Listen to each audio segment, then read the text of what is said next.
בשם השם נעשה ונצליח, שיעור תורה, ברוכים הבאים, תזכו למצוות רבות. Thank you for coming for the shiur Torah during the time where there's more Torah than ever needed in the world, Baruch Hashem. Today's shiur and the series is going to be dedicated to my Rabbanit, Levana Bat Sarah, for refuah shlema, refuat hanefesh, refuat haguf, הצלחה רבה בכל מעשי ידיה, לגדל בית של תורה with our cute little kids, בעזרת השם, will be גדולים בתורה, חיים ארוכים, שלמים, מלאים תורה, מצוות, גמילות חסדים, and also for all of those supporters that they know their names, every one of them, every single person that donates to Bezrat Hashem or to us personally. Bezrat Hashem, הקדוש ברוך הוא יברך אותם בכל מכל כל, חיים ארוכים, שלמים, מלאים תורה, מצוות, גמילות חסדים, ונחת, נחת יהודית בעזרת השם, as Rabbi Ephraim says, נחת יהודית. So also we'll have a shiur tonight will be for refuah shlema, for David Ben Esriya, Doris Bat Jora, which are also included in the, of course, in the original list of Tomchim, for Dvora Bat Mercedes, Esther Bat Tzipora, Serach Bat Batya Bat Sarah, Elisheva Chaya Bat Sarah, and all of Am Yisrael Bezrat Hashem will have refuah shlema, refuat hanefesh, refuat haguf. So Baruch Hashem, today we've decided that aside from talking about some current events, some interesting chidushim, some interesting insights, we're going to start a new series, Bezrat Hashem. And the series is going to be based on the Chazon Ish Sefer Emunah V'Bitachon, Faith and Trust, it's called in English. But in reality, although the Sefer is called Emunah V'Bitachon, this Sefer is not just about Emunah and Bitachon, but rather about HaShkafa Yehudit. What is the HaShkafa, the right mindset, the right mentality, the correct way to view the world of a Jew? And now HaShkafa Yehudit is not like the mentality of a Jew is not like the mentality or the customs or what other words you could describe HaShkafa. It's really means the way you look at the world, viewpoint, I guess, but it's really not sufficient. The HaShkafa Yehudit is not something like the HaShkafa of the Goyim.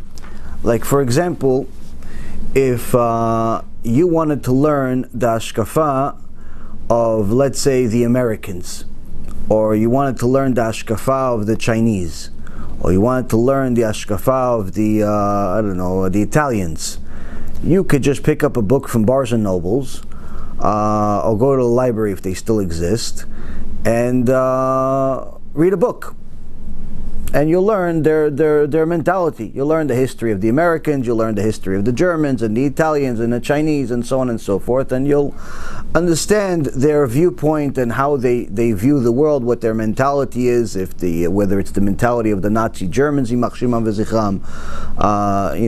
before Germany you could pretty much see Mein Kampf. You see, that's the way they view the world.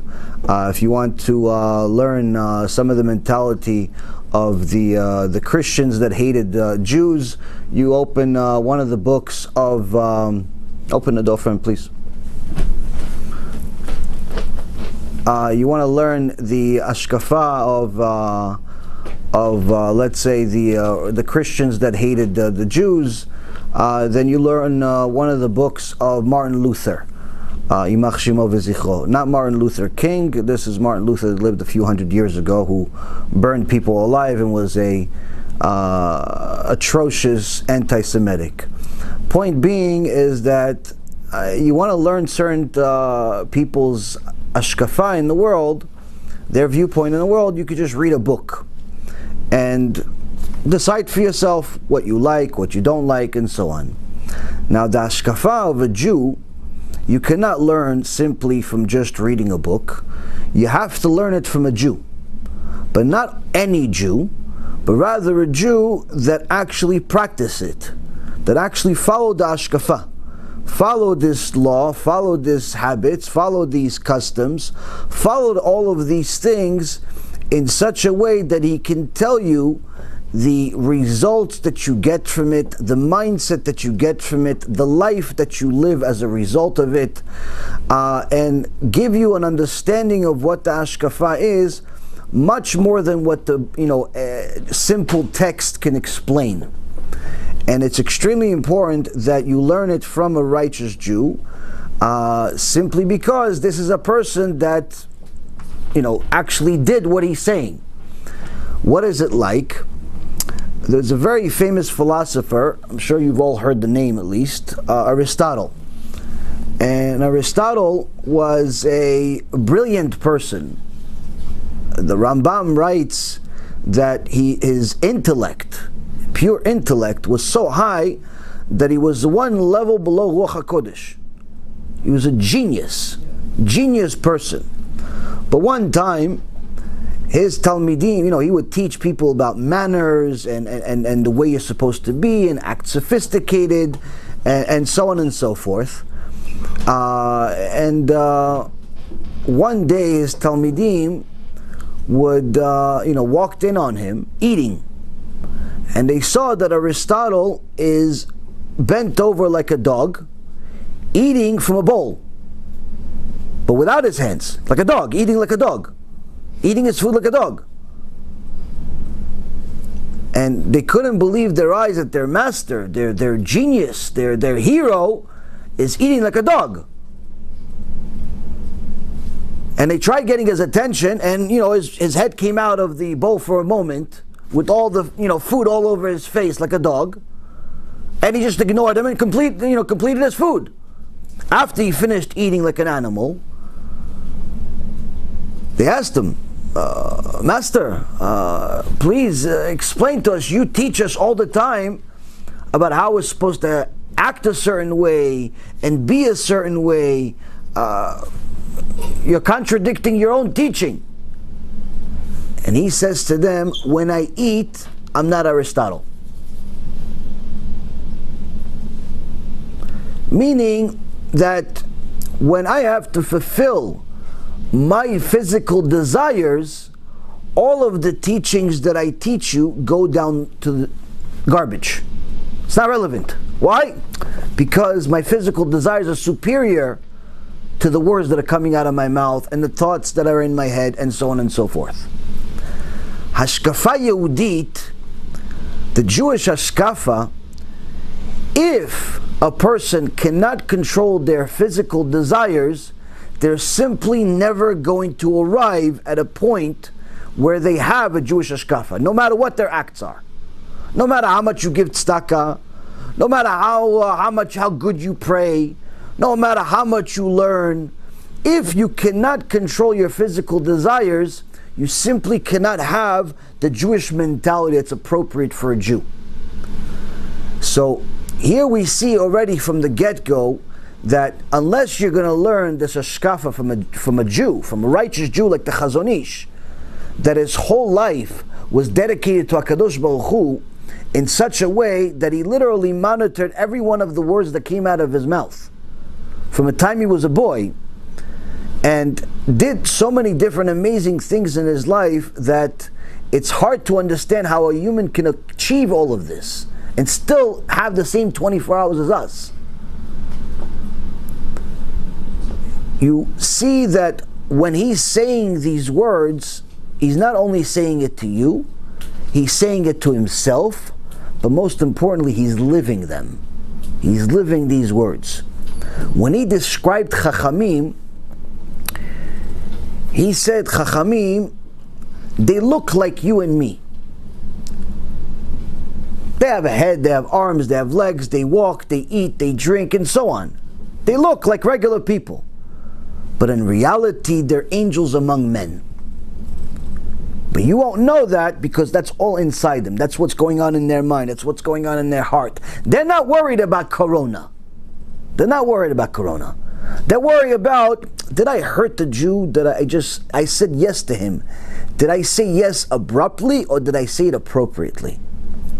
I said happy birthday to my wife. Did I say it the right way? Did I make her happy, or did I not make her happy? I gave a shiur today. Did I speak clearly that every person would understand whether they're a first grader or they're a Talmid Chacham, or did I speak inappropriately?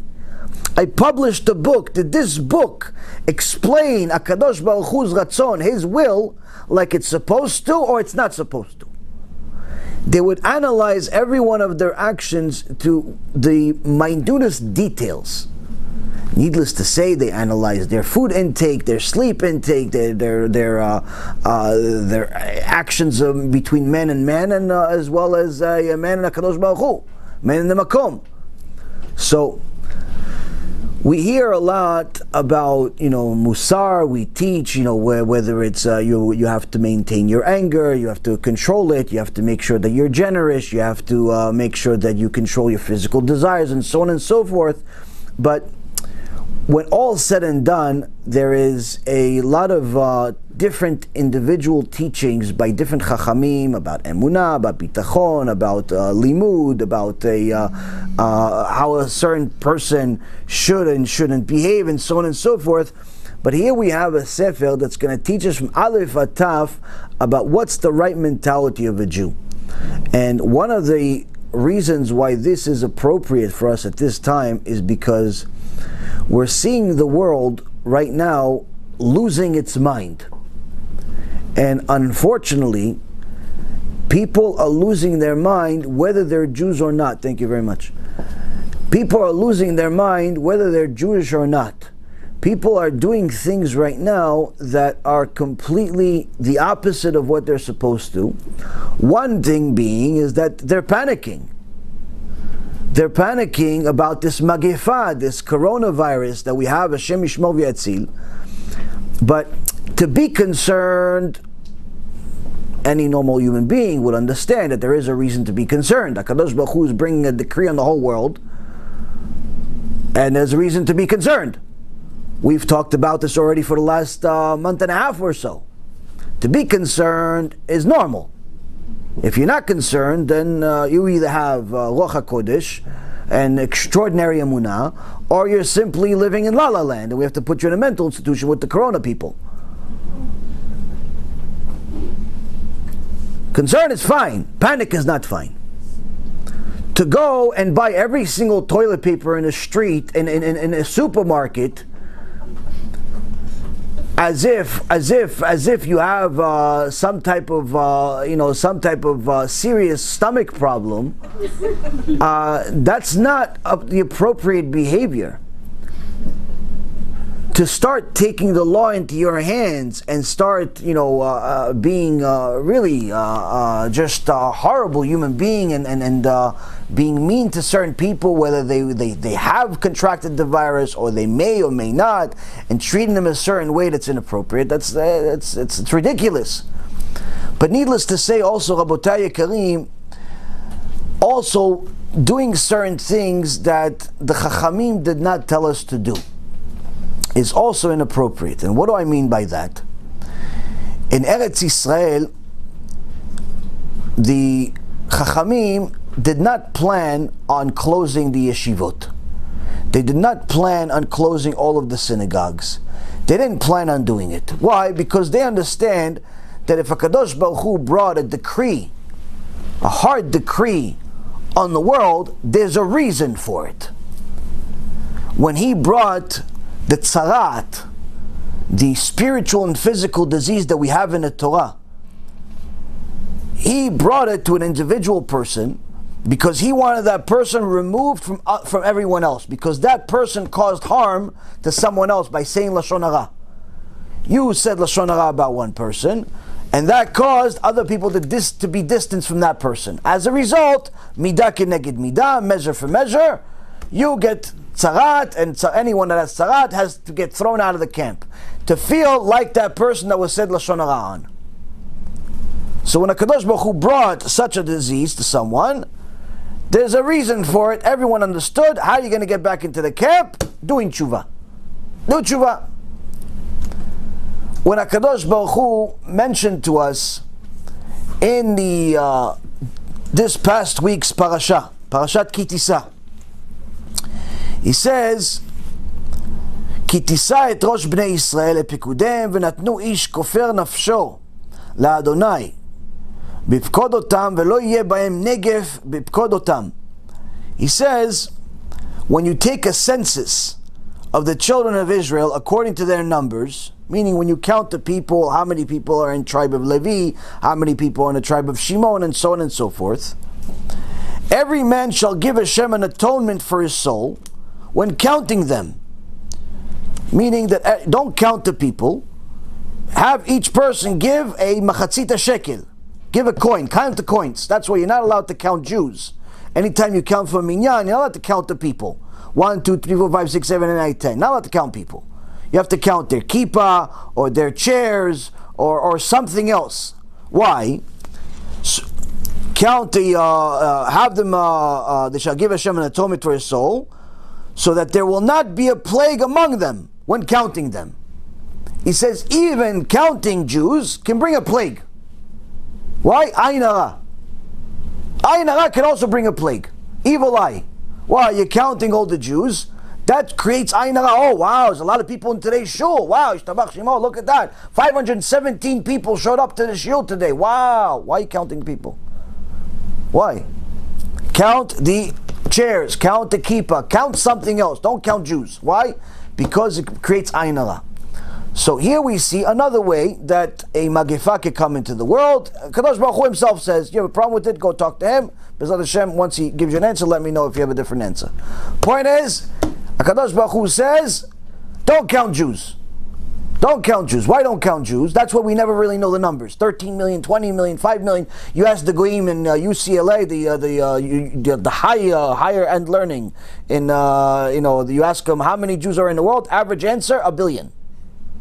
1 billion. How many Arabs? 20 million. The opposite, exact opposite. That's they had an interview, a video of a bunch of college, higher learning college in UCLA. They asked them, how many Jews do you think are in the world? It said at least 1 billion. Some people said even more. How many Jewish countries are in the world? Oh, at least 40. How many Arabs are in the world?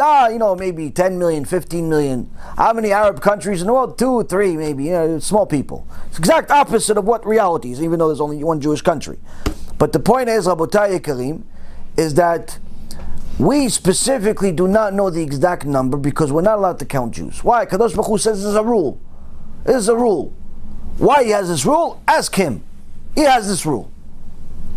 Which means, Rabotai, that HaKadosh Baruch Hu says, if we follow the rules, there's not going to be a magifa. There's not going to be a plague. If we don't follow the rules, Hashem Yishmor v'Yatzil, there's going to be it could be a magifa.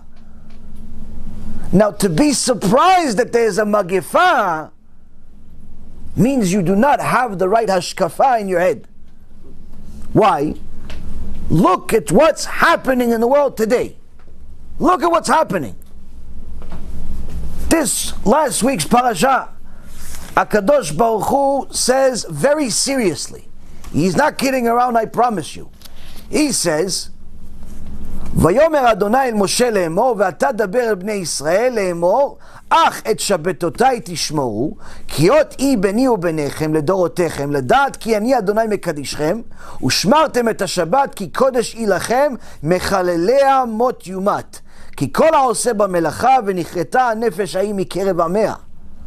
HaKadosh Baruch Hu says in last week's parasha, chapter 31, verse 12, Hashem says to Moshe, now you speak to the children of Israel, saying, however, you must observe the Shabbats. Plural. It says Shabbats. Why Shabbats? Shabbatotai is plural. Don't just keep one Shabbat a year, like they have this campaign. It's a nice campaign, but they should tell people to keep Shabbat all year. One Shabbat a year. No, keep one Shabbat, think you're a good Jew. Or some tzaddikim in the world say, oh listen, if you keep 1 minute of Shabbat, it'll be good. Yeah, it's good that, you're going to go to Gehinnom for 1 minute less. You cannot tell people that keeping one Shabbat or 1 minute of Shabbat or half a Shabbat or sometimes Shabbat is really the truth. You have to tell people what HaKadosh Baruch Hu says. You have to keep my Shabbats, meaning every Shabbat. No exceptions. You have to keep my Shabbat, for it is a sign, a covenant between me and you, for your generations to know that I am Hashem, who makes you holy. You shall observe the Shabbat, for it is holy to you. Its desecrators shall be put to death. It's really death upon death. Mot yumat means death upon death. Death in this world and also no olam haba. That's where the Chachamim, the Rambam in Ilchot Shabbat, chapter 30, Halacha number 15, and the Shulchan Aruch, and many other Chachamim say this is din karet. For anyone who says, wait, how come, where does it say that Chilul Shabbat is karet? This is one of the places, but if that's not enough for you, he says, whoever does work on it, that soul shall be cut off from among its people. V'nichreta nefesh ha'im mikerev hamea. Nichreta is from the word karet. What does it mean? If he already died twice, he died in this world and he has no, what's the cut off part? You already died, no with this world, no next world. What's the karet part? The karet part, Rabotai Yekarim, means that a person who does not keep Shabbat is not considered a Jew. He's considered in the eyes of HaKadosh Baruch Hu as 100% an idol worshipper. Hashem Yishmor V'Yatzil. That's what the Rambam writes in Ilchot Shabbat, chapter 30, last halacha. That's what the Shulchan Aruch says in 7 places. That's what the Zohar Kadosh says. That's what the Gemara in Masechet Shabbat, Masechet Sanhedrin, and many other places say. Rabotai Yekarim, we have a rule in the Torah where HaKadosh Baruch Hu says you have to keep Shabbat. That's the rule, that's the covenant. If you don't keep Shabbat, not only are you losing your this world, where a person can die before the age of 60, a person can have Hashem Yishmor, his children die, that's din karet in this world. But also you could lose, there's no heaven. Even if you somehow magically kept all of the other mitzvot and you gave $1 million a day in tzedakah, you don't keep Shabbat, no olam haba. Hashem will give you the reward in this world. And not only that, you're also considered someone that's nichreta nefesh mikerev hamea, meaning that we cannot count you as a Jew as part of a minyan, as part of a Jewish ceremony. Yeah, but I was only with my friends. Okay, you'll be with your friends in a hot place too. Now, why is this rule so critical to HaKadosh Baruch Hu? Because he says clearly, because this is so you know that I am Hashem who makes you holy. HaKadosh Baruch Hu Bechvodo Be'atzmo is saying to us clearly, when you keep Shabbat, you are saying to me, you believe in God. You believe in me, he says. When you do not keep Shabbat for whatever reason, it doesn't make a difference. It's hard for you, it's not hard for you, your parents let you, your parents don't let you, your wife hates you, your wife doesn't hate you. It doesn't make a difference. When you do not keep Shabbat, you're in essence saying to HaKadosh Baruch Hu, I'm an atheist.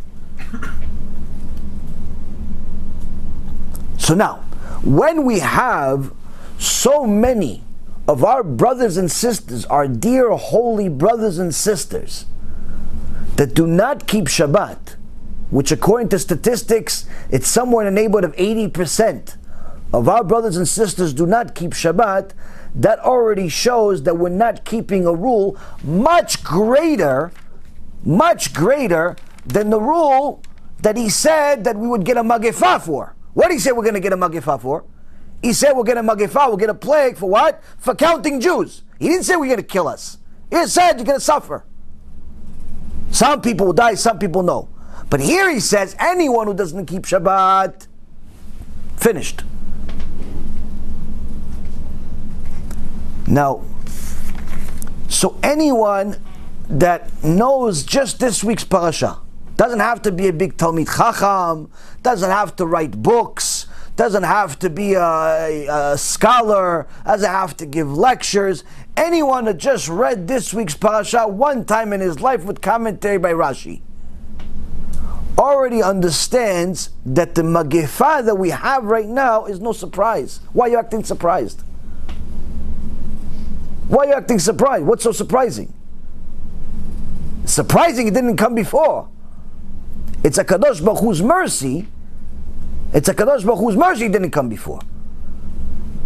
But at the same token, a Kadosh Baruch Hu loves us.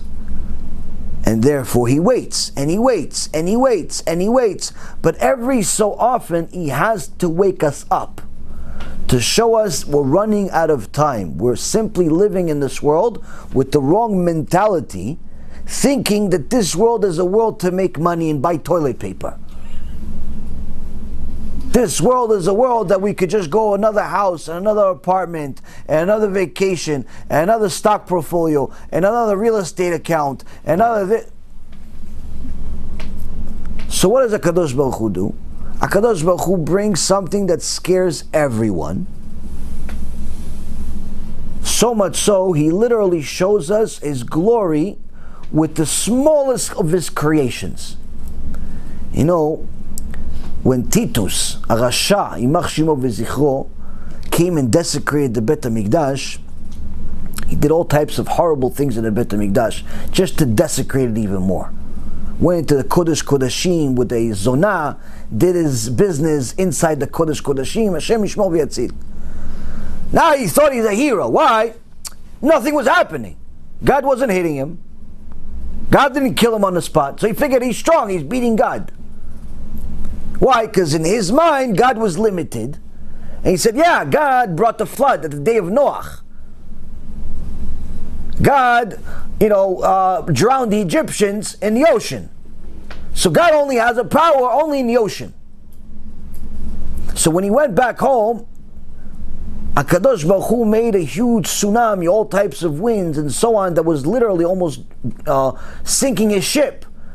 So this Rasha Merusha screams out to HaKadosh Baruch Hu, says, you have no power, do you? You only have power in the ocean. Fight me on land, let's see what you can do. Why? Because he thinks he won the battle to Bet HaMikdash. He doesn't realize that it was Hashem that destroyed the Bet HaMikdash, not him. He doesn't understand that HaKadosh Baruch Hu is the one that destroyed his own home in order not to destroy his children. A bat kol came from Shamayim. A bat kol came from Shamayim for this Rasha Merusha. A bat kol, a heavenly voice, came from heaven. Said, Rasha ben Rasha. You Rasha, son of a Rasha. Even his father was a Rasha. You think I can't beat you only in the ocean? I'm gonna make you fight with my smallest of creations. Let's see how you deal with it. And I'll do it on land. As soon as Titus landed, the Sufa stopped, the ocean calmed down, and they went back home. Went back home, the second they got the boat landed, a little mosquito, little tiny mosquito, which at that time was the smallest creation we knew about. And HaKadosh Baruch Hu specifically used the mosquito because it was the only one we knew about. Like the whole world knew about mosquitoes because they could see them. We didn't know at that time, aside from Chazal, that speak about it in the Gemara in many places, Bava Metzia and other places, how there's chaydakim, there's germs. The Goyim did not know about germs in those days. They knew about mosquitoes, could see mosquitoes. So he said, I'm going to bring you my smallest creation that you know about. So you don't think it's something else. And let's see you fight it. As soon as the boat landed, a mosquito went up his nose. And went up his nose. Had a little vacation in there. Arrived eventually, landed inside his brain. And just started munching. Lunch, dinner, breakfast. Lunch, dinner, breakfast. Lunch, dinner, breakfast. Oh, wow. It had a ball. For years. For years, it's sucking the blood out of his brain, eating his brain. Eventually, they opened him up. They opened up his head, and they saw that the mosquito became the size of a dove.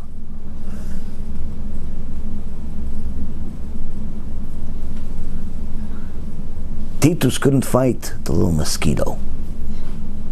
So big, so strong, but a mosquito he couldn't. Why? HaKadosh Baruch Hu wanted to show us His glory doesn't need to be some big giant or something big. It can be something small. But now that we've advanced, if you will, we know about things that are even smaller than mosquitoes. We know about germs. When HaKadosh Baruch Hu wants to rebuke the world, specifically Am Yisrael, for not keeping Shabbat, for not keeping other laws we'll discuss momentarily, He says to us, oh, you forgot about me? You have 1 million kids in Israel that don't know Shema Yisrael? God only knows how many kids in America don't know Shema Yisrael. Surely it's much more than Eretz Yisrael. You have almost 6 million Jews in America, maybe 10% of them actually keep Shabbat. Over 80% marry Goyim. 80% marry Goyim, Hashem Yishmor v'yatzil. 80% we're talking about, we're one generation away from no more Judaism in America. You forgot about God? You want to be like the Goyim? Let's see you deal with why. Because you're focused on business, you want to make money like them, you want to socialize like them, you want to do everything like them. Okay, I'm going to send you something to put everything on hold. Why? Because you said you're busy, right? You're busy with work, you're busy making money, you're busy going to the store buying toilet paper, you're busy walking your dog, you're busy walking your cat, you're busy a lot of stuff, right? How about this? I'm going to make you stop being busy. How? I'm going to send you my smallest creation that you know about. That's going to stop the world in a second. Hence what's happening right now. A little chaydak. A little germ that you cannot see. A virus that you cannot see with the naked eye. And unless you're an expert, you wouldn't even know what you're looking for. Has put the world on its knees. The economy is plummeting. The market is plummeting. And anyone that thinks this is it, you're kidding yourself. This is only the beginning. And the reason why is because everyone that buys into the market buys things based on anticipation of the future. The market is an anticipatory vehicle. It reacts based on what people think will happen. Meaning, you invest into a stock today based on what you think the company will make in the future. Not based on what they're making today. Based on what making today is called a book value. That's their current assets. There's virtually no stocks that are valued at book value. Why? They're all valued much higher than book value. They're valued based on earnings, based on the future, based on what they will make in the future, which in essence is supposed to increase the value. But now that business is shut down, now that the way here, instead of taking 40 minutes, took me 20 because there's no cars on the road, now that your average store is either shut down or empty and should be shut down because everyone's scared or ran out of toilet paper, I'm not really sure. The reality is that business is being influenced in such a huge way that it's shut down. That means that the earnings are going to be affected in such a way that we've never seen it before, even during times like the Great Depression, even during times like the Great Recession we had about 10, 12 years ago in 2007, 2008. Because even though the economy was going down, there was still business. They didn't make as much, but they still made something. Now you have many businesses simply closing down. Why? They're scared. They're scared of dying. No matter how much money in the world they're going to make, they're scared that maybe the next guy who has corona and they don't know if there's a cure. Everybody's exaggerating the effects much more than what they are, and so on and so forth, whether exaggerating or they know. Whatever the case is, bottom line is, everyone is scared to death. And no one thinks in their right mind that money is worth it.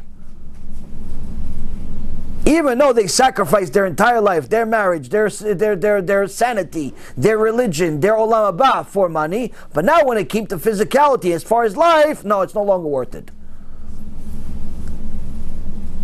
Because they figured that if I go to work, or if I go to school, or if I go to shul, or if I go to this, or if I go to that, maybe I'm going to die.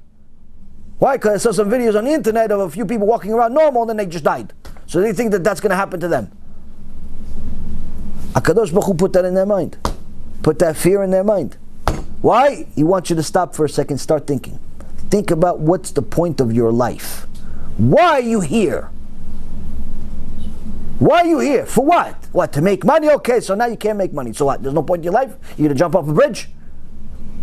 Maybe the bridge has corona. So you get virus first, then the corona. At least don't get the virus. No. What's the point of your life? To get married? Okay, now you're married, but you can't touch your wife. Why? Maybe she has corona.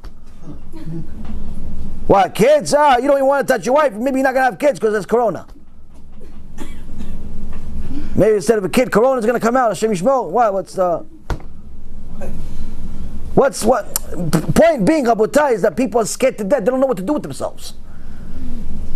We're mocking the issue a little bit to make light of it, so you guys are not so nervous, but the point is, HaKadosh Baruch Hu is putting the entire world in a situation to start thinking, what's the point of your life? Why are you here? Okay, you want to make a living. No one ever told you don't make a living. Gemara says you have to. You have to make a living. Don't be a torach letzibur. Don't be one of these people that's like constantly depending on the public, and instead of learning Torah, you're collecting tzedakah all day. Go make a living. Go get a job. No problem. But no one ever said work but don't study. Work but don't pray. You want to pray? You want to work? No problem, work. But the problem is we took it too far. We took work, we took business, we took money, we took marriage, we took our physicality, our desires, our physical desires too far, to the point where we forgot God. We forgot the rules of God. And therefore, this generation is the most secular generation in history. No other generation has had as many people violate Shabbat as we have today. Now, part of the problem is that we are not brought up with the right HaShkafa, the right mentality of what it means to be a Jew. And even if you go and you get as many emails as I do from different places and different people, you get to see what's happening in different communities. You even see that sometimes even the people that are supposed to be leaders, the rabbis or the boards of these synagogues, they themselves have the wrong hashkafa. Why? Because the Rabbanim in Eretz Yisrael, especially the serious Talmidei Chachamim, they weren't planning on shutting down the shuls. They came to Rav Kanievsky and said, shut down the shuls. He goes, no. Shut down the yeshivot? No. Why? We know there's a problem. HaKadosh Baruch Hu is not happy, and we know what the solution is. What's the solution? Follow the rules. Learn more Torah, give more tzedakah, do tshuva for different things that you're weak on, and so on and so forth. We know that's the solution. Wait, to get the cure from some doctor? Anyone that just relies on doctors is making a mistake.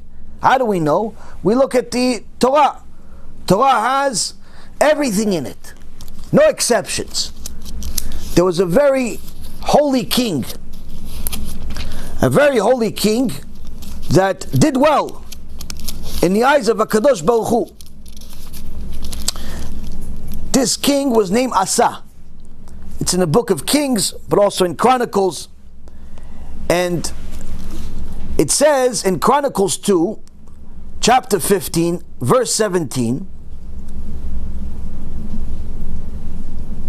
says that Asa's heart was perfect all of his days. He brought in the consecrated goods of his father and his own consecrated goods to the temple of Hashem. He followed what Hashem said. Asa was a good king. But later on, not too far later, it says that Asa became ill in his legs in the 39th year of his reign, until his illness spread upwards. Also in his illness he did not seek out Hashem, but only doctors. Asa lay with his forefathers. He died in his 41st year of his reign. So you see that as righteous as Asa was, that there's a verse in the Torah that says that all of his life he was perfect. His heart was perfect with Hashem. He prayed with minyan, he gave tzedakah, he learned Torah, he did all the good things. But he had, in his level, one little missing ingredient. Why? When he got sick, he relied on doctors. He didn't pray to Hashem more. He didn't do tshuva on something. He didn't figure out, maybe I got to do something about it. Maybe I got to do tshuva for something. Maybe I'm missing something. I made a mistake along the way. Let me just go to the doctor. I'm sick. Let me go to the doctor. The sickness from his leg ended up killing him. And this is a righteous person. Why? Is something chaser, there's something missing. Something was missing, and in his level, HaKadosh Baruch Hu judged them like the thinness of a hair, and the hair's breadth. The more righteous you are, the more HaKadosh Baruch Hu expects from you. That doesn't give a get out of jail free card for all the people that are not exactly righteous. He'll judge you exactly as you are, with Genom, Kafakela, and everything in between. But the point is, Rabotai Yekarim, is that to think and to lead our communities to think that the solution is going to come from doctors is not the right HaShkafa. It's not the right HaShkafa. So how come the righteous Rabbanim of Eretz Yisrael eventually elected to shut down their kollels? How come? And it's not considered a mistake, because it became the law of the land.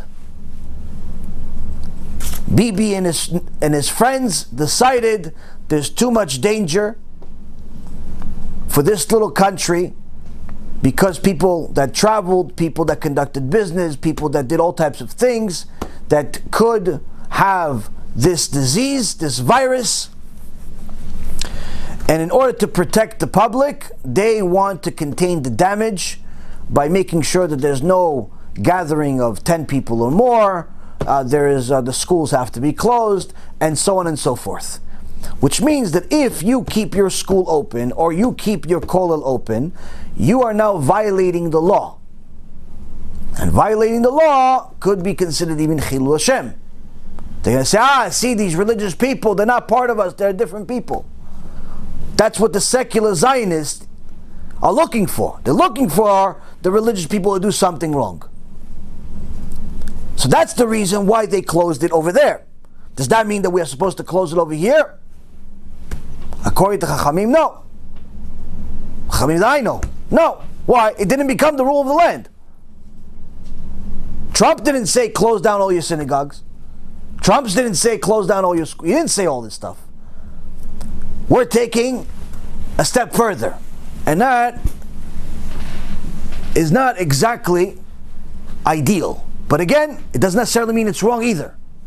Every kehillah has to listen to their Rav, as long as the Rav is acting based on da'at Torah and not da'at Trump, and not da'at Facebook, and not da'at the next big thing on the internet is going to tell you, COVID-19 is do. If you're acting on da'at Torah, no problem. Ashrecha v'ashrecha l'kecha. You're fulfilling the Torah. It's a mitzvah what you're doing. If Torah tells you that in your community you have added danger, you have this, you have that, you have to shut the shul down, no problem. But if you're acting based on the news, what are you doing? You're killing the cure. The cure is more Torah in the world, not less Torah in the world. So this means that, does that mean that we could still act normal, hug each other, and the Sephardis, we kiss each other when we see each other, Ashkenazim not so much, but it's a known thing, it's not an insult, it's a reality. They just don't do the same thing. They show their affection in different ways. Point is that, do we act normal? No. You obviously have to be cautious. You obviously have to be more conscious of the people around you. If you're not feeling well, stay away, stay at home. If you're healthy, then make sure you stay healthy. Don't just roam around, do nothing all day. Don't do things that put other people or yourself in danger. But to simply just put the whole Torah on hold without any type of continuity plan, that's not da'at Torah. When I was in the business world, it was an industry rule to have a business continuity plan. What's a business continuity plan? A business continuity plan is when all fails, what's going to happen to the business and its customers. If, let's say, the trading systems fail, what do you have planned for the customers? If the main executives die, or something happens to them in another way, what's going to happen to the business? If there's no electricity, what's going to happen to the business? If all types of things happen, there has to be a business continuity plan. I got an email from Google to let me know, as a Gmail subscriber, like I'm so important in the world, about their business continuity plan. They wanted to make sure that I know everything is okay. We have a plan. It's a business continuity plan that now there are certain employees of ours are not going to work from our place. Some employees are going to work from it, but there's going to be specific people in, specific people out, and so on and so forth. They told little old me about their business continuity plan. I'm sure you probably got the email, so I'm not so special. You probably got the email too if you have a Gmail account that you pay for. But the point is, Rabotai, is every organization that's worth its weight in salt has a business continuity plan. Our synagogues, our yeshivot, our Torah must have a business continuity plan. To just send a massive email to your kehillah saying, we spoke to some people that know a little bit more than we do and decided to shut down the shul until further notice. That's not a business continuity plan. That's the leaders panicking and making their people panic even worse. Why? Now if I'm a member of this shul, and now I heard that the shul is closed because they spoke to some people, and there's no shul, that means that's it, finished. That's it. Whoa, the situation's much worse than I thought. More toilet paper, honey. Why? Even the shuls are closing, meaning God doesn't even want our prayers anymore. We're doomed. Hashem yishmo for such leaders. Before you ever thought about shutting down your shul, you should have thought about, what are we going to do for prayers? What are we going to do, most importantly, for learning? How am I, as a rabbi, going to continue teaching my kehillah, my dear community? How am I going to reach them and continue teaching them Torah every day? If you're not teaching them Torah every day, keep your shul closed anyway. With or without Corona, there's no point for your shul. But if you have limud in this shul, it's a real shul that has limud in it, let the people know, by the way, okay, we're not going to have the shiur at the shul anymore, but every day I'm going to send you guys a short video, we're going to put it on YouTube, we're going to put it on somewhere else, we're going to let you know the weekly parasha, the daf yomi, the this, the that, I'm going to let you guys know we're going to continue learning. Torah doesn't stop. The Torah doesn't stop. Why? You guys need to learn. Why? That's the cure. That's the cure. The cure is the Torah. It's not the doctors. Okay, we can't pray together. Fine. Is there a second plan? Is there a different plan? Is there any plan? Oh, we're just going to shut down the shul and I'll talk to you guys later. What about the kehillah that, they're humans? Some kehillot are actually human beings. And human beings, I found out the hard way, when I was born, that people have problems. So who do people go to? Jewish people. Who do they go to when they have problems? The rabbi. So Mr. Rabbi, where am I going to go to now that the shul is closed? I used to come to you every morning, tell you about my problems. I used to go to you every once a week on Shabbat, tell you about my problems, so you can help me. The shul's closed. Can you let me know? What happened? Oh no, they can figure it out. Maybe they'll just call me. Why do I have to figure it out? Why don't you tell me in the announcement? Since you wrote 18 paragraphs about coronavirus like you're some medical expert, why couldn't you write, by the way, I will be available every day from this time to that time to answer your problems. The consulting continues. By just sending people a blanket email that the shul is closed or the yeshiva is closed, all we're doing is making people panic even worse than what they were already. And if you're a leader that's panicking, who needs you. A leader is not allowed to panic. A leader is not allowed to be scared. A leader is not allowed to be like everybody else. Why? You're the leader. You're supposed to be the one that they cry on. You're supposed to be the one that they plead to and say, baby, please, HaKadosh Baruch Hu sent you to my life. Please help me out. What should I do? I'm having shlom bayit problems. I'm having money problems. I'm having corona problems. I'm having this problems. I have too much toilet paper. I have something. Ribono shel olam. What do I do with all this toilet paper?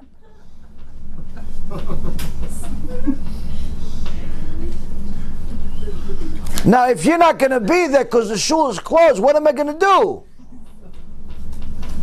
What am I going to do? No, my kila knows me. No, my friend.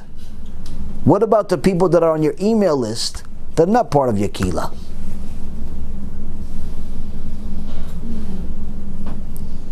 What about the new members? What about the ones that don't know you so well? And so on and so forth. If you are a leader of a kila, or you're supposed to be one, you have to act like a leader. Makom she'en ish tishtadel liyot ish. There's nobody else that's leading, you lead. This is not a time to panic and act like the goyim that have no God. Yeah, corona is real. Yeah, it's a problem. 100,000,000%. But we have a Kadosh Baruch Hu. We have a Kadosh Baruch Hu. HaKadosh Baruch Hu already told us about Corona 1,000,000 times. I told you, Prophet Yechezkel last week, 3,000 years ago almost, told us about Corona. The Gemara talks about Corona.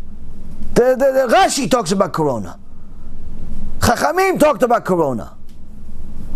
Some called it Corona, some called it different names. One of the most important things in having a Jewish HaShkafa is to understand how to deal with problems. You are not allowed to panic,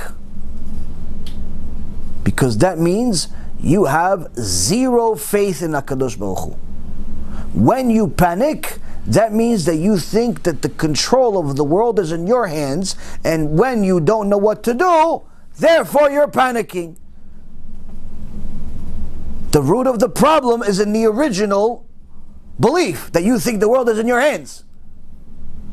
Like you actually thought you are the one making the money. You are the one bringing the kids to the world. You are the one that's going to decide, whether you're going to find a zivug or not. You are the one to decide whether you're going to be a big Talmid Chacham or you're going to be a... No, my friends. HaKadosh Baruch Hu is the one that decides everything. Only thing you decide is whether you're going to serve him or not. That's the only thing that's in your hands. When we have such mentalities where we think that we're in control, it develops a bigger virus, a much more dangerous virus than Corona. A virus that kills the neshama. Not a virus that kills the body. A virus that kills the neshama. And it's called heresy.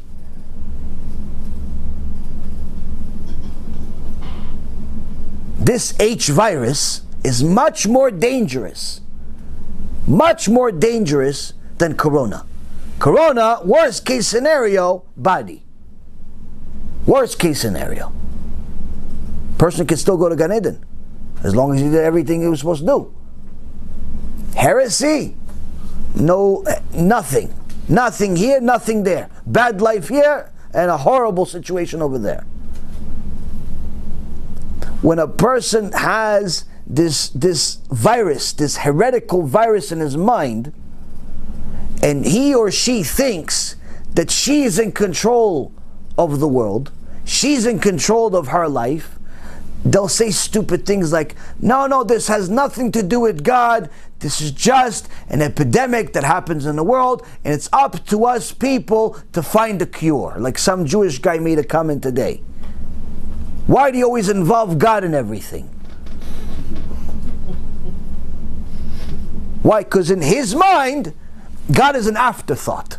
God is like something that's like, when we need Him. Like Social Security.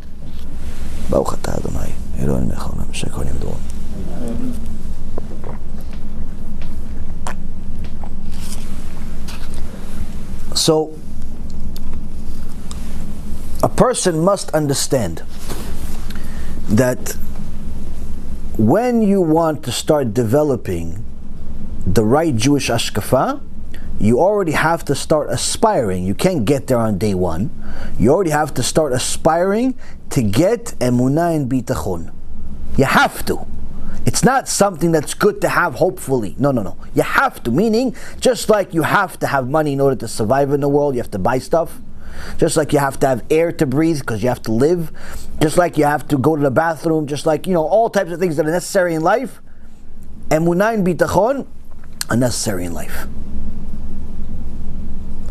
The foundation of the right HaShkafa is to know that you need a Kadosh Baruch Hu. And everything is connected to Him. Everything. There's no such thing as a person getting pricked by a needle in his finger, the Gemara says, without a Kadosh Baruch Hu signing off on it. Meaning, the smallest pain that a person can have is if, let's say, he's sewing something or she's sewing something, and once in a while it happens that you stab yourself with a little pin. And it pinches a little bit, but it goes away after a second or two. That little pinch that hit the finger, you have to have a clear visual of what happened before it happened.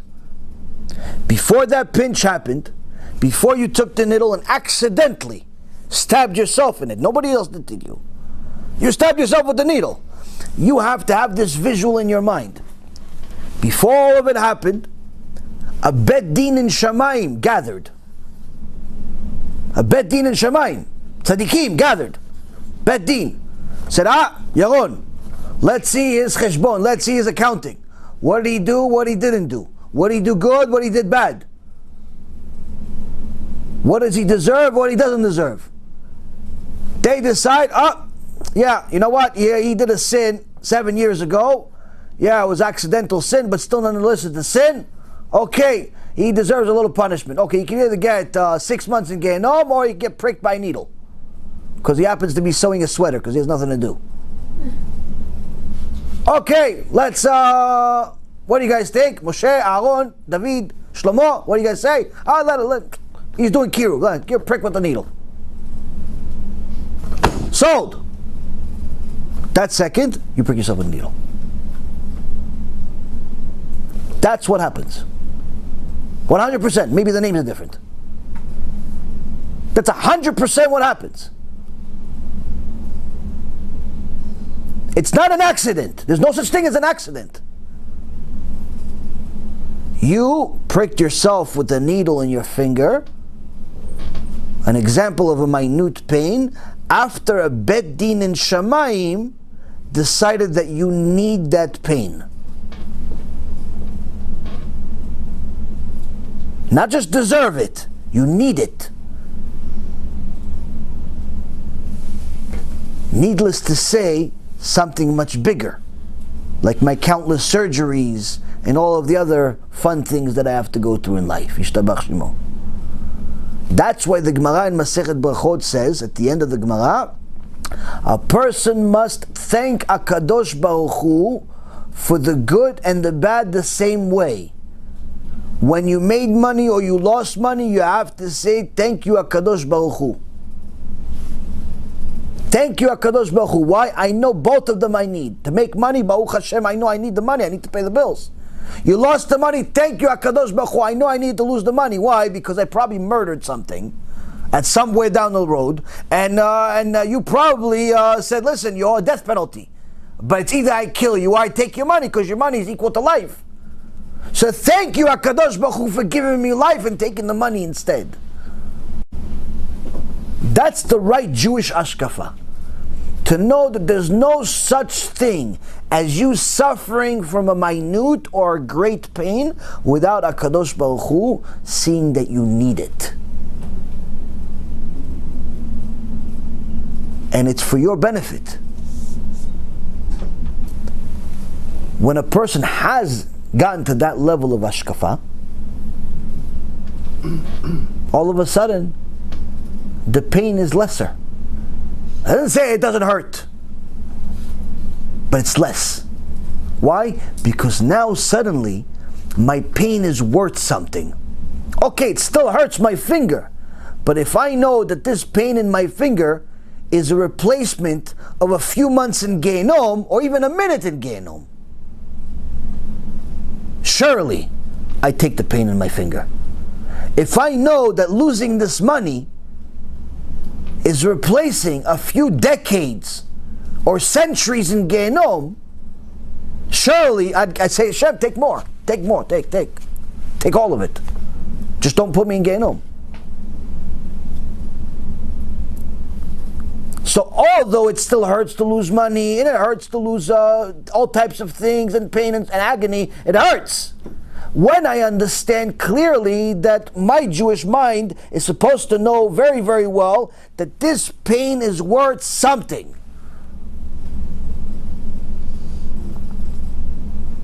Automatically, it hurts less. But that's only when you view it on yourself. Never tell someone else, oh, what, you just lost all your money? Ah, Baruch Hashem, you lost all your money instead of your life. Don't ever do that. Everything I just said is to yourself. Other people, they tell you they lost. Someone died, Hashem Yishmor. Someone lost. Someone is in pain. Mourn with them. Cry with them. Why? They need to discover it. Unless you're their teacher. And you know that this student needs that particular answer because he's fit or she's fit to know that answer. She's receptive at this point. She's not somebody just died. Right now, you tell, oh yeah, Baruch Hashem, he died because it's good for him, he died. Why? You have to be very careful with Jewish neshamot.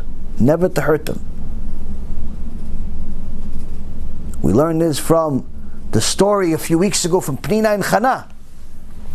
Pnina wanted good for Chana. She wanted her to have kids, but she thought that maybe Chana is not praying enough. So she started messing with her, saying, listen, look, I have all these kids, what about you? Look, I bought a new outfit for my kids, what about you? And she knows she doesn't have any kids. Every time she made Chana cry more. So when eventually HaKadosh Baruch Hu opened Sharei Shamayim, the gates of heaven, and started giving Chana children, for every kid he gave her, he punished Pnina with killing 2 of her kids. Why? You have to be very careful with Jewish neshamot. Needless to say, with other neshamot also. No misunderstanding, say you're allowed to hurt the goyim. Not allowed to hurt anybody. So, the hanaga of a Jew is to constantly rebuke himself, constantly search and do an accounting of himself or herself, judge himself critically and others favorably. But at the same token, if he's doing something about his tshuva, she's doing something about our tshuva, never judge yourself so critically to the point where you lose all hope and faith and you pretty much become depressed. This also answers the very complicated issue where there are certain people that they hear some of the shiurim, they don't understand the whole point, and they just take pieces of it, and they pretty much just decide that whoever is not a tzaddik is a rasha. And they start judging everyone in the world unfavorably. They hate everyone. Oh, he's Mechal Shabbat. Yeah, he's the worst person on earth. He used to be Mechal Shabbat also. Ah, he's going out with Goya. Yeah, he's the worst. He's Hitler.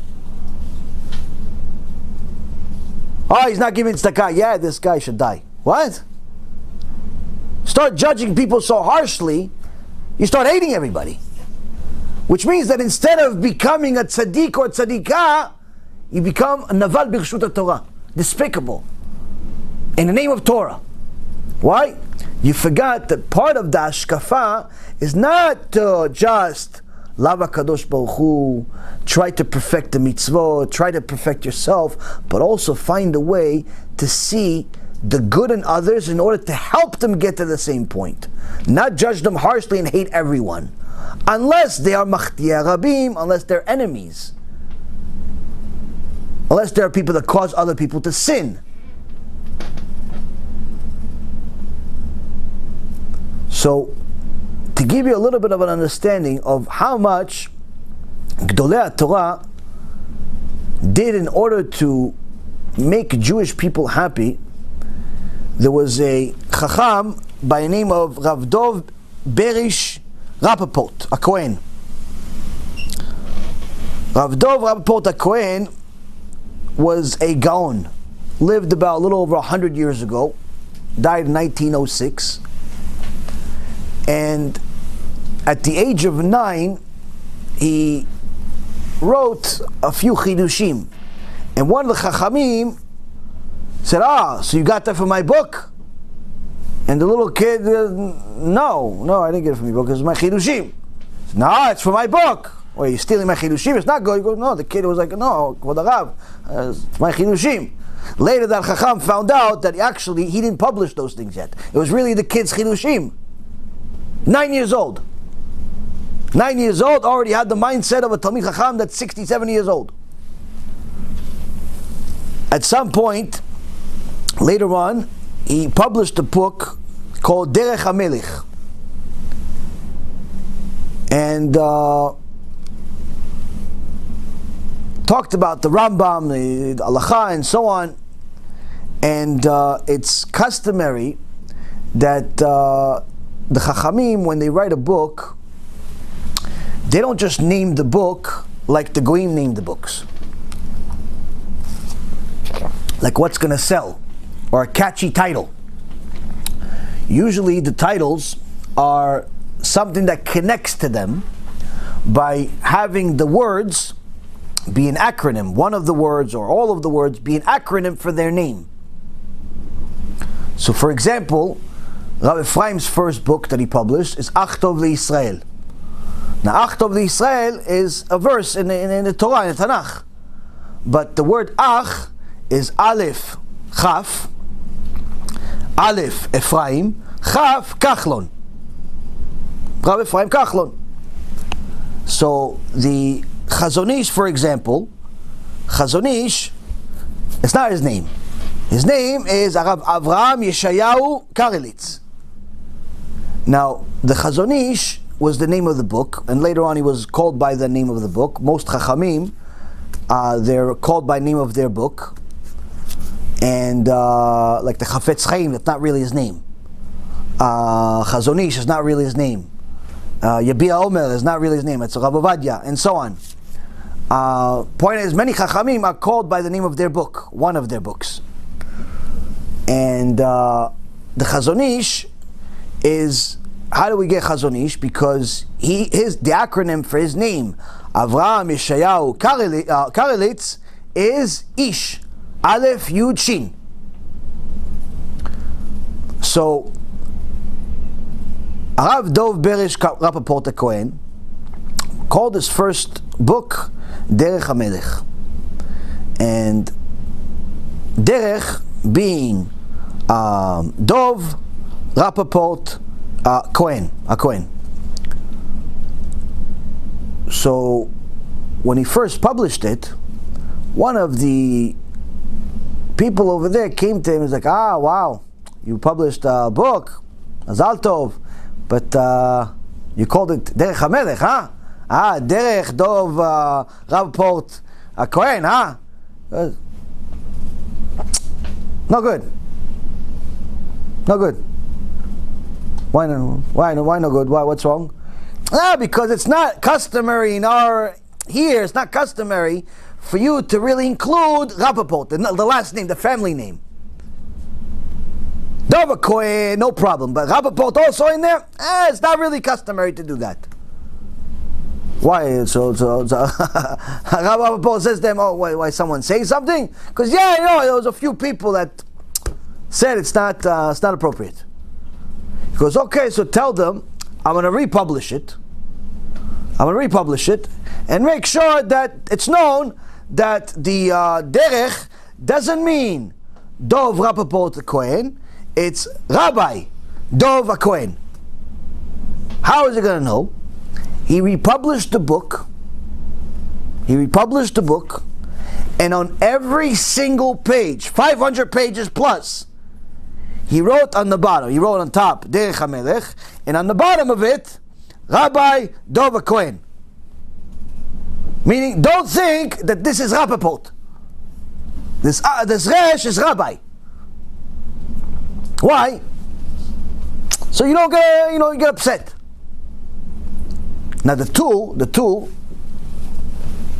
from almost a millennia ago, the tool, first halakha, he says, when you do Avodat Hashem, don't be embarrassed by the haters. Don't pay any mind to them. There's haters. They hate you because you're writing books. They hate you because you're giving lectures. They hate you because you're giving musar and you're helping people do tshuva, but they're haters. Don't pay any mind to them. It's halakha. Don't pay any attention to him. Surely Rav Rappaport understood this halakha much better than I even say it. You know that.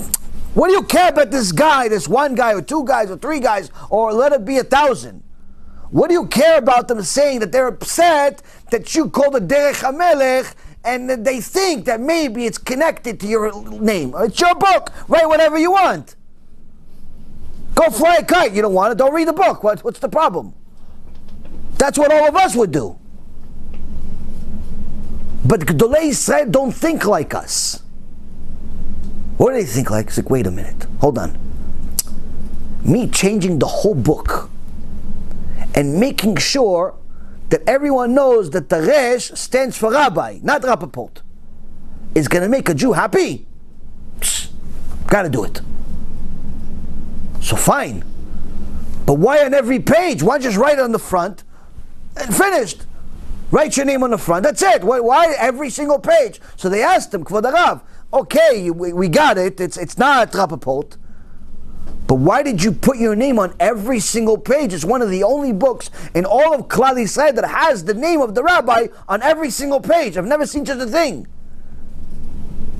Why on every single page? They asked him.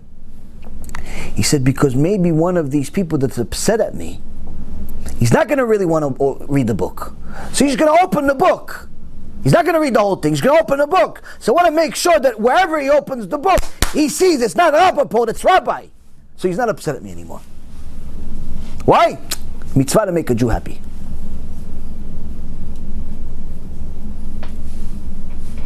That's how much they worried about Klal Yisrael. Rav Ephraim says, one time somebody came to Rav Steinemann, alav shalom, with a problem. Said, Kvod Harav, we have a place of tzedakah for many years, and somebody opened another place for tzedakah, another charity, down the street from us, with the same exact name. We want the Rav to write a letter, tell these people to shut down. So Rav Steinemann was Ish Kodesh. Mamash, fire is an understatement of the emet that came out of him. Everything was Genom. Everything's, Genom. Everything was so scared of it, everything was connected to it. Mamash, serious Yirat Shamayim. Ish emet. There's a video of him online, a few Hasidim coming to him, telling him about this, they want to throw out a kid out of yeshiva. Why? He's not exactly a good fit. And they're trying to finagle the words in order to get the Gdol Hador of Steinemann to say it's okay to throw this kid out. So saying to him, the kid, he's not exactly the best kid.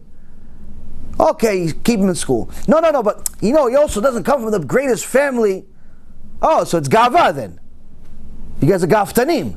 You guys are arrogant. No, Rabbi, no. It's just the mother is such and such. He goes, okay, so you guys are really arrogant. No, but the kid, he's not the best in school. He goes, oh, so you're arrogant then. And he just keeps calling them arrogant to their face, and they're so embarrassed. Gdol Ador is calling them arrogant because that's the real reason they want to kick this kid out. That's the only reason they want to kick him out. Now, if he was a multimillionaire, they wouldn't care if he's a donkey. But they want to kick him out, and they're not going to get the approval. Why? Emet. So someone came to Rav Steinemann and says to him, Kvod Rav, is an aguda that opened down the street from us. We're already here for many years. We have a name. They open with the same name. So Rav Steinemann, with his emet, says to them, it bothers you that they have the same name? They say, yeah, Kvod Rav, we've had it for many years. It's okay, so change your name. No, Rabbi, we had it first. He goes, first, second, doesn't make a difference. Change your name. It bothers you. Obviously, it doesn't bother them. It bothers you they have the same name. Change your name. So his Gabbai always tried to push a little further. He goes, yeah, but Rabbi, what if somebody came out and said, called themselves, the Moroccan guy, or Muzaglo, famous Moroccan name, and starts calling himself Steinemann all of a sudden? Rabbi Steinemann. All of a sudden they see Rabbi Steinemann's face smile. He smiled like a light. Huh? My family name would make another Jew happy? Bechavod, please use it. And if he wants to be even happy, if he wants me to call myself Muzaglo, I'll change my name also.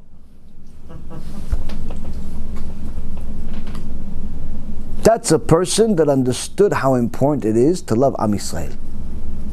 That's HaShkafa Yehudit. That's HaShkafa Yehudit. A HaShkafa Yehudit, you have to know when and how and who and what.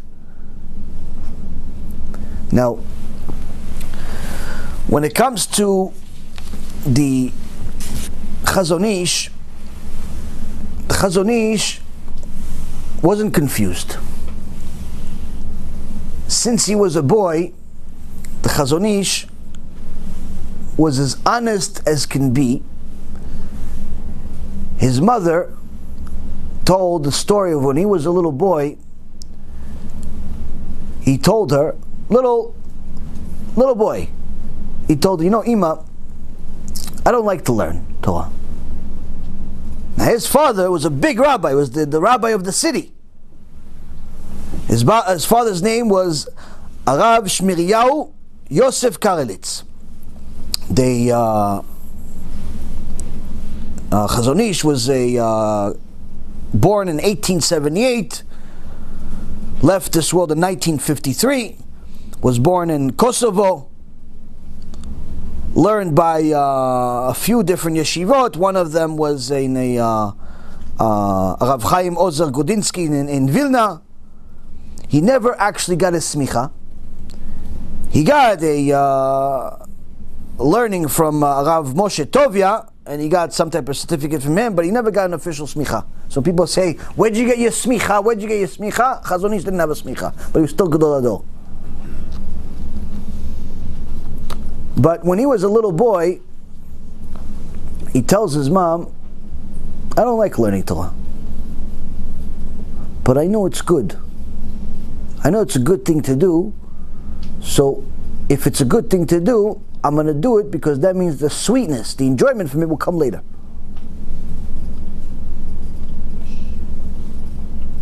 This answers the question for all Baalei Tshuva, or all people that are simply struggling with their learning. Why? They say, I don't like learning. It's tough for me. Good. Chazon Ish said it's also tough for him. He didn't like it. Not only it's tough for him, he didn't like it. Sometimes it's tough for you, but you like it. He didn't even like it. But he said, but it's a good thing to do. Why it's a good thing to do? Kadosh Baruch Hu said to do it. If Kadosh Baruch Hu said to do it, it has to be a good thing to do. Yeah, what about liking it? Liking it, not liking it, do it. Why? If it's a good thing to do, because Kadosh Baruch Hu said it's a good thing to do, I'm going to do it. And that means that the rewards are going to come later. That's what your HaShkafa is supposed to be.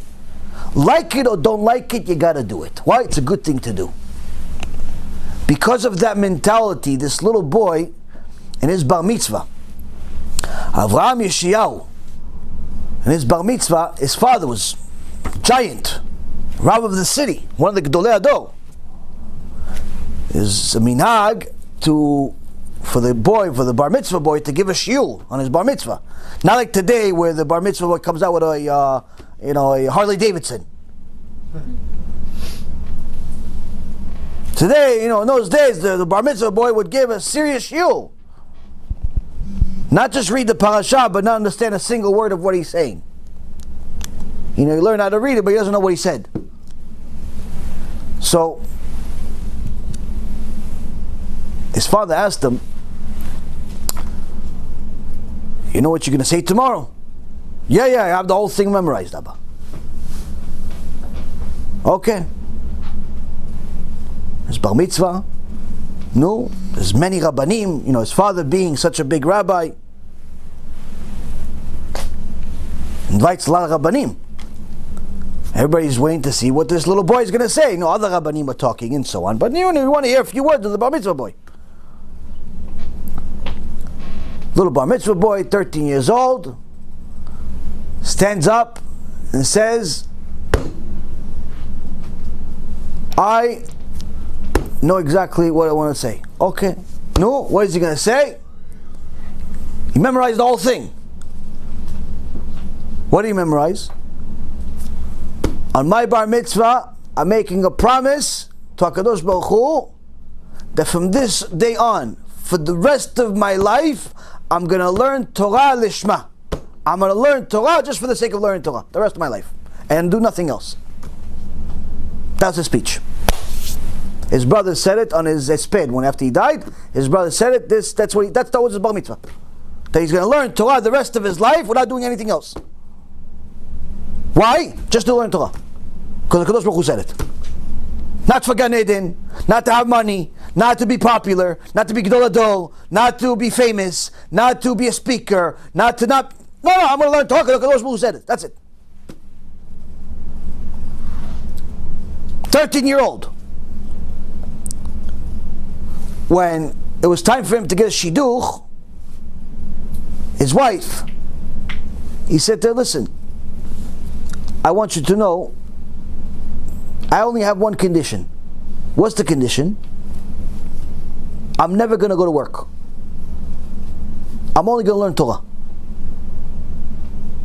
I'm going to learn Torah for the rest of my life. Why? I already made the promise years ago, my bar mitzvah. I'm going to learn Torah for the rest of my life. If you're okay with that condition, you're going to make money, you're going to work, you're going to do this, you're going to do that, let's get married. That's the only condition. Everything else, the house, the kids, how much, do this, all that stuff is you. Everything is you. I was going to learn Torah 24 hours a day. This tzadikah understood there's not many people in the world like this. Deal. And now she's in Gan Eden with him. Why? Gdol Ador. Biggest rabbi of the generation. Imagine the Gan Eden she has. Imagine the Gan Eden she has. She was the Moshe Rabbeinu of the generation. What Gan Eden she has. You think it was easy? She used to sell clothes. She used to have to deal with all types of people. And she would buy stuff from this Arab. Fabric from this Arab. One day, this Arab sees she wasn't paying attention, and he didn't give her the receipt that she paid. So he came back after he gave her the goods. They got the shipment of the goods. She paid him, but she didn't get the receipt. He said, "Okay, so give me the money." He goes, "No, Mustafa, I already gave you the money." No money. Give me the money, please. See, I have the receipt. If you would have given me the money, you would have gotten the receipt. I still have the receipt in my hand. So, no, Mustafa, I gave you the money. You know what? We've been doing business for years already. No, you didn't give me the money. I'm going to sue you. He goes to court, sues her. Now already the courts know they're anti-Semitic. It's not a bed din. It's not a bed din. Goes to court. Court says, okay, she has to come prove that she paid you. She has already proved. The proof is in his hand. He has the receipt. It's not electronic like today. It's computers, checking account, banking account, all that stuff. No, receipts in his hand. She didn't pay. The poor lady, she gets the notice from the court. You have to show up to court at such and such time today. This tzadikah never bothered her husband, never interfered for a second. Why? Made a promise already the day before shidduch. He's going to learn Torah day and night. Everything is my problem. First time in her life, miskena, she didn't have the money. She already gave him all the money. There's no money. She has to sell to make the money. There's no money. She goes to her husband, the Chazon Ish, crying, miskena. She goes, I'm sorry, I'm really, really sorry for bothering you. No, honey, why are you crying? The Mustafa, he's cheating me. He says that I didn't pay him, but I paid him. It's just I forgot to get the receipt. Oh, he's lying? Yeah. Okay, so what's the problem? He says, now the courts, the goyim want me to go to court or they're going to arrest me. Because I don't have the money to give him. We don't have any money. We have just the goods. He says, hold on 1 second. Goes back to his room, opens Sefer Teilim, start talking to HaKadosh Baruch Hu. Few minutes, comes back to his wife, goes, okay, don't worry. It's going to be okay.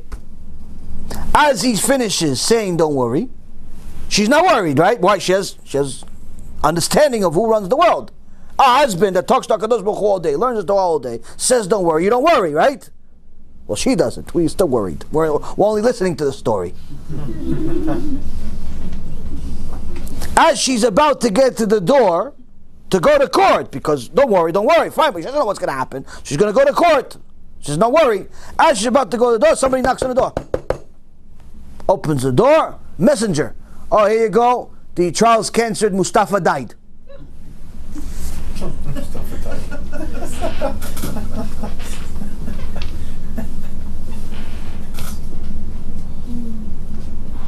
Why Mustafa die? Because he wanted to hurt about Israel. He wanted to hurt about Israel. Chazon Ish that talks to HaKadosh Baruch Hu all day, learns his Torah all day, not to get famous, not to be popular, not to write books, not to nothing, not for money. Said HaKadosh Baruch Hu, this is bothering my limud, so it's bothering our conversation with Hashem. She's crying. Tzadikah is crying. Okay, HaKadosh Baruch Hu said, let's kill Mustafa then. Corona.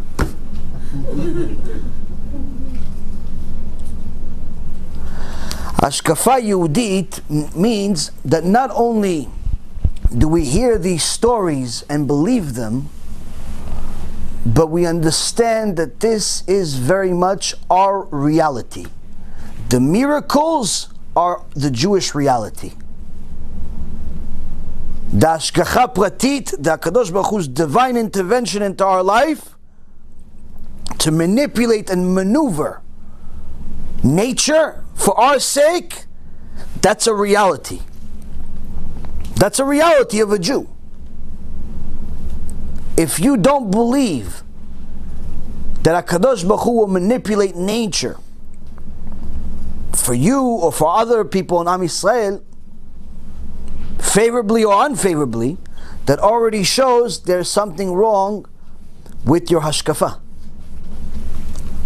Now, there is many people that are talking about different things, different reasons of why the Magefa could come. A tzadikah from Eretz Yisrael sent me this, and few beautiful chidushim. She says that the Sdeh Chemed in his Sefer Meches Shabbat, which he wrote over 100 years ago, in those times the world was very different. Forget about just iPhones, iPads, internet. Forget about that stuff. Talk about even the look of people. The average person, whether he was Jew or non-Jew, was more modest than most of the Rebbitzins in the world. You look at pictures from 100 years ago of non-Jews on the beach. They wore dresses bigger than somebody that's 300 pounds. They were huge dresses. Why? For modesty reasons. The average Jew or non-Jew cover their hair. Some Jews some Jews chose to cover their hair with wigs. But the wigs of 100 years ago, 150 years ago, were very, very different, to say the least, from the wigs of today. I have some pictures of the wigs of 150 years ago, 200 years ago, and they really look worse than the stuff you clean the floor with. If you're a cleaning person in a building and you have this mop, the mop has these strings on it. The wigs of 150 years ago looks worse than that, because at least the mop is single color. But the wigs of 150 years ago look worse than that. But still, there was a big debate of whether even those wigs were allowed, because of the machloket that started about 400 years ago, where one of the Chachamim said that the Gemara in Masechet Shabbat that talks about wigs was saying that, woman that has missing patches in her head for some type of illness or whatever happened, she could fill up the space by putting a hair there. But the Gemara also says she would put a hat on top of it. So yeah, you could wear a wig, but a hat on top of it. But this Chacham 400 years ago says, yeah, but if it says that, maybe you're also referring that she could just wear the wig without the hat. And that's been a machloket for the last 400 years. Needless to say, 150 years ago, at the time of Sdei Chemed, even though the wig looked worse than a mop, still there was a debate whether it's even allowed. So the Sdei Chemed says the following. He writes a question. Mipnei ma magefa ba la'olam? Why does a plague come to the world? Plague, corona. Why does it come to the world? The Sdei Chemed writes, Magefa, Rashet Tevot, each one of the letters, Mipnei Gilui Pe'at Anashim, because of the wigs of the women. Plagues come to the world because of wigs, he says.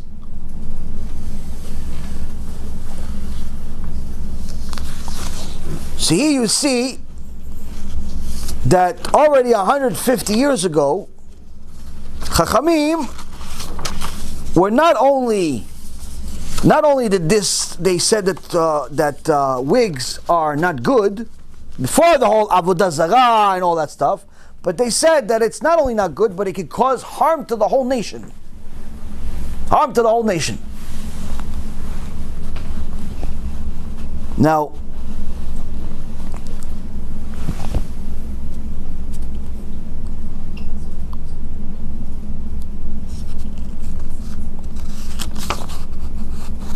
the Shulchan Aruch and Orach Chaim 75 2 with Mishnah Berurah says that Kisui Rosh, the covering of a woman's head, has to be even inside the house, and it's forbidden for the man, including the husband, to recite the Shema Yisrael or other prayers in front of a woman, including his wife, if her hair is exposed. Meaning that the Sdei Chemed understood the magnitude of a woman that covers her hair with a wig to such an extent that he said, listen, you that are wearing wigs that look worse than a mop could be confused.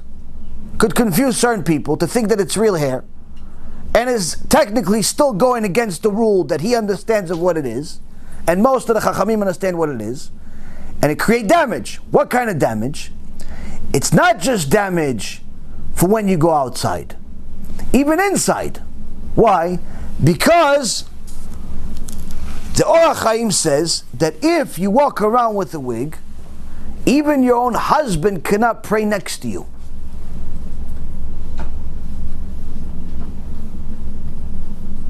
Now, Rav Tzion Abba Shaul wrote otherwise. He says that if it is only your wife and she's wearing a wig inside the house, then you're allowed to pray next to her.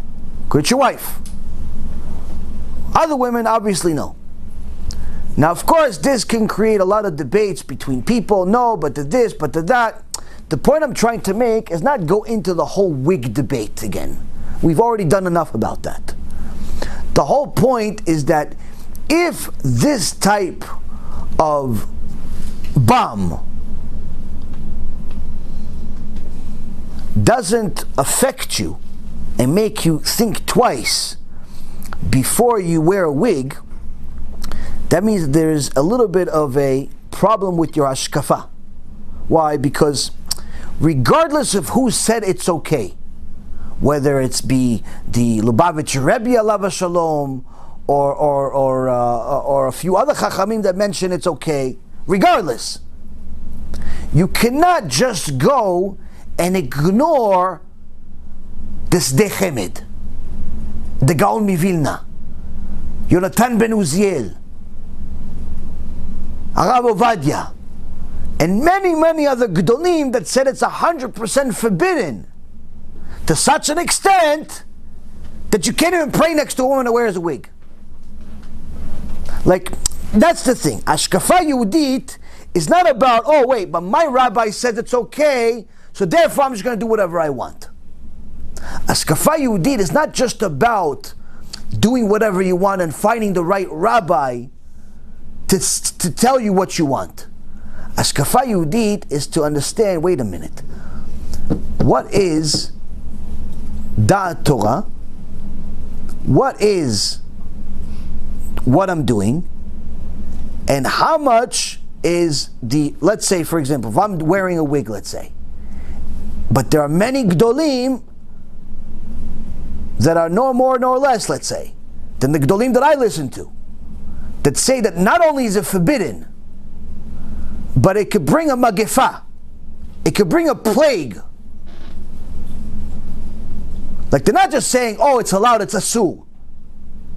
It's not just it's allowed, and the other guy says, no, it's not allowed. They're saying it's so bad, it can bring a plague, meaning you could hurt other people. If you care about Am Yisrael, that's going to make you think twice. Not because you agree or disagree, but just because you have the right mindset. You say, wait a minute, you know what? My rabbi says it's okay. Fine. But my rabbi is the same or less than the Sdei Chemed, than Yonatan ben Uziel, than Shulchan Aruch, than many others. He's not better than them. He's also a big rabbi, right?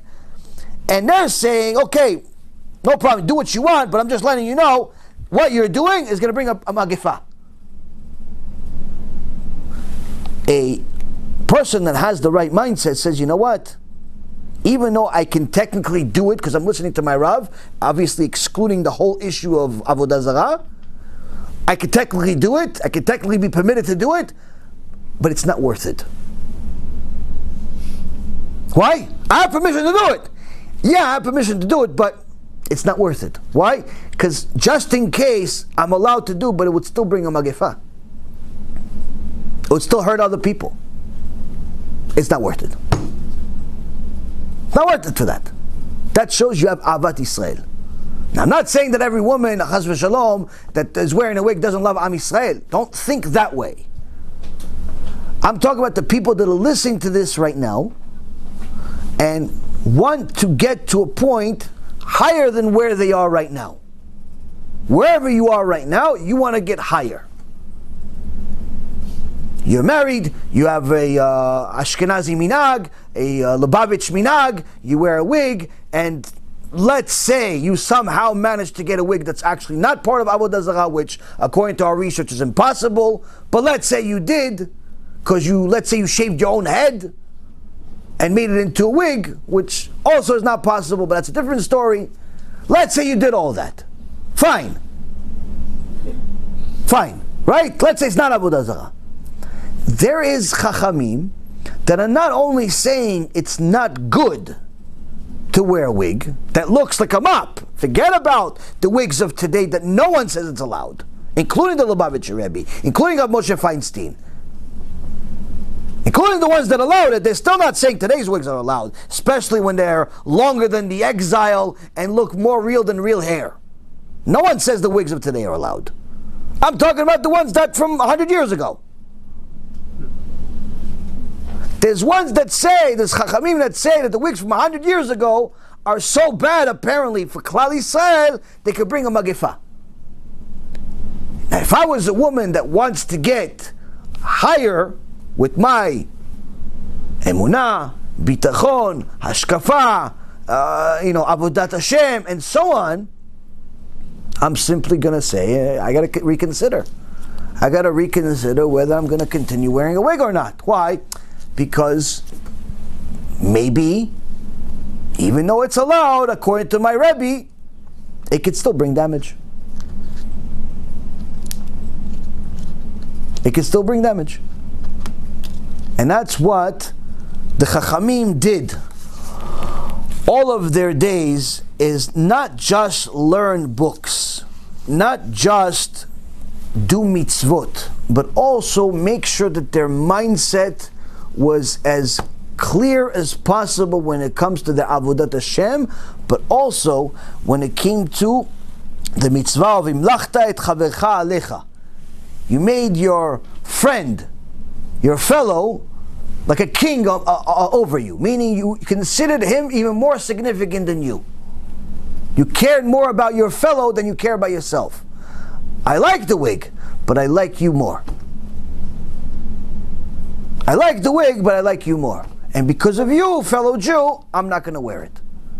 And this also pertains to other things too. That's part of Avodat Hashem. It's not just about doing what's allowed and staying away from what's not allowed. Is that the Hashkafa Yehudit also has to do with what should I do in order to perfect my servitude to Hashem, but also in order to perfect my relationship with Klal Yisrael. That's why it says, "Ocheach tochiach et amitecha velo tisa alav chet." You must rebuke your fellow, but don't come by way of sin. Meaning, rebuke your fellow and tell him or her the truth, but don't embarrass him, make fun of him, make a mockery out of it. Don't make a sin as a result of the rebuke. Make sure that you do it in a certain way that he or she is going to get the point, but most importantly, you are not making a sin as a result of it. Or they're not going to make a bigger sin as a result of it. You have to learn how to communicate. And if you don't know how to, don't do it. Have somebody else do it. It's this guy from Florida. He knows how to do it pretty good. Send his lectures. So, the Chazon Ish was one of these people that not only wrote about the right Hashkafa of a Yehudi, but possessed it. Similar to how we have Chachamim in the Mishnah in Pirkei Avot, where we said many times the Mishnah starts with Hu haya omer, he used to say, and the commentaries say, why does this Mishnah start with Hu haya omer? Because what they're trying to tell you is Hu haya omer is not only he used to say, but rather he used to do. What he's saying to you, he is doing. Second klal, second important rule, don't be a hypocrite. If you're going to say it, do it. Now, of course, we'd all, especially speakers, we'd all like to do everything we say, and we fail at times. But as long as you're not failing intentionally, regularly, and simply have made failure your lifestyle, you're trying to succeed, just like you're trying to help your audience succeed. Failure is part of life. Shlomo HaMelech says, Sheva Pa'amim Tzadik Yipol Vekam. A Tzadik, even someone at Tzaddik falls 7 times, but gets up. So Rav Dessler explains, what does it mean 7 times he falls and he gets up? Not just that he gets up more than he falls, but rather that he uses his failings as a jumping board to succeed even further. Learn from your failings. Learn from your failure. The point is to keep trying. When you teach something, when you say something to your brother, to your sister, to your mother, to your father, to your son, to your daughter, to your students, to your colleagues, to your chavruta, to whoever you're doing it, say it because you're also trying to do it too. Don't be a hypocrite. Don't be one of these people that tell people to keep Shabbat, but you yourself are driving on Shabbat. Tell people about Shlom Bayit, but you're going through a divorce. Give people financial advice, but you're bankrupt 3 times. You don't even know how to balance a checkbook. Don't be a hypocrite. Don't be a hypocrite. Work on yourself first, then start giving out advice. Does that mean that you have to wait until you're a tzaddik to give advice to people and to help them? No. No. Give advice on the things that you're good at. Give the musar that you're good at. You're good at Shabbat, give musar on Shabbat. You're good at Shlom Bayit, give musar on Shlom Bayit. You're good at, honest business, give musar on honest business. You're good at HaShkafa, give musar on HaShkafa. Whatever you're good at, you do it also. But don't tell people to do something that you're not doing yourself. Better yet, learn from yourself while you're talking. While you're telling other people, make sure that you're also talking to yourself first. Hu haya omer. He used to say, meaning he used to be. Now, the beginning of the Sefer starts as follows. Now that we finished the introduction.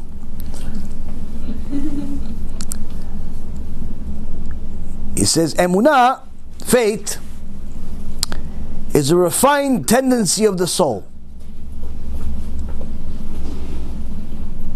Midat Emunah היא נטייה דקה מעדינות הנפש. אם האדם הוא בעל נפש, ושעתו, שעת השקט, חופשי מרעבון תאווני, ואינו מרהיבה ממחזה שמיים לרום, והארץ לעומק, הוא נרגש ונדהם כי לעולם נדמה לפניו כחידה סתומה, כמוסה ונפלאה, והחידה הזאת מלפפת את לבבו ומוחו, והוא כמתעלף, לא נשאר בו רוח חיים, בלתי אל החידה, כל מעיינו ומגמתו, ודעת פתרונה, קלטה נפשו ונבחר לו לבוא באש ובמים בשבילה, כי מה לו ולחיים, אם החיים הנעימים האלו נעלמים ממנו תכלית ההיעלם, ונפשו סחרחרה והאבלה, וכמאה להבין סודה ולדעת שרשה והשערים ננעלו. Translation of the first sentence, not the whole thing I just read. Not really sure why I read the whole thing. Emunah is, because we're going to analyze this like we did with the Igeret Ramban and some of the other things, because each one of the things he says is you delve into it and you realize that that alone is a shiur by itself. It says Emunah is a refined tendency of the soul. If a person is sensitive and is in a state of equilibrium, free of any bodily desires,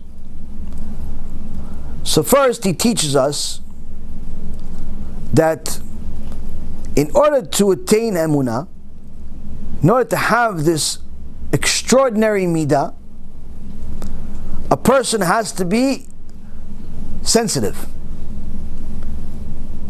Meaning that thick skin that you show the rest of the world, you continue showing them.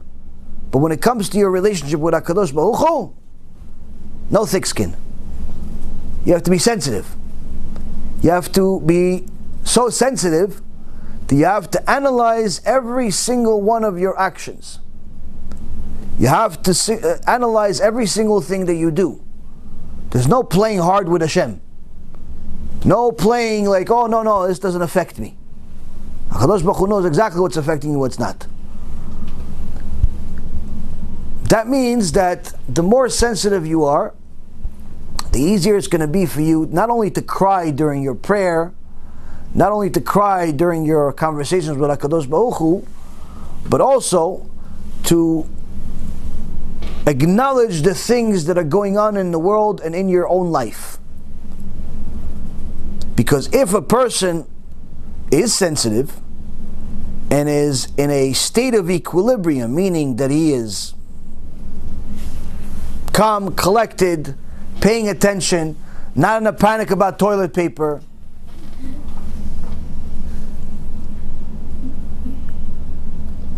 then he's already going to be able to acquire this Emunah.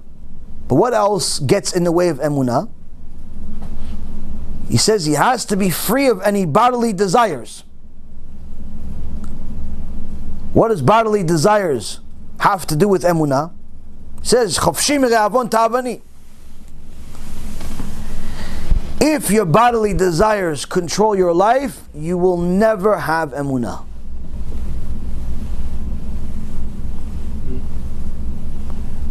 If money, food, sex, people's acknowledgement, kavod, honor, respect, if those things are a constant driver to your life, you will never acquire Emunah. He's not saying it will be hard. He says, so long as you have these bodily desires, there's no conversation. To acquire this Emunah, you have to be free of these bodily desires. Not at all times, but at the times that you're paying attention to certain things. You want to get to a point, you want to understand what's going on right now. Should I panic? Not panic. Should I do the right thing? Should I do the wrong thing? Should I marry? Not marry? Should I buy? Should I sell? Should I learn? Not learn? Whatever you're doing, you have to free your mind. You have to free your mind from all things that have to do with physical desire. Because so long as you are dealing with your physical desire, it'll distort your mind. It'll distort your thought. This is why the Shulchan Aruch says that you're not supposed to eat when you're learning Torah. Now, if you're eating in order to stay awake, let's say for example you're at 2, 3 o'clock in the morning, and you already learned for a little while, and now you're falling asleep, it's late. You already woke up early in the morning, you're at night, and you need something.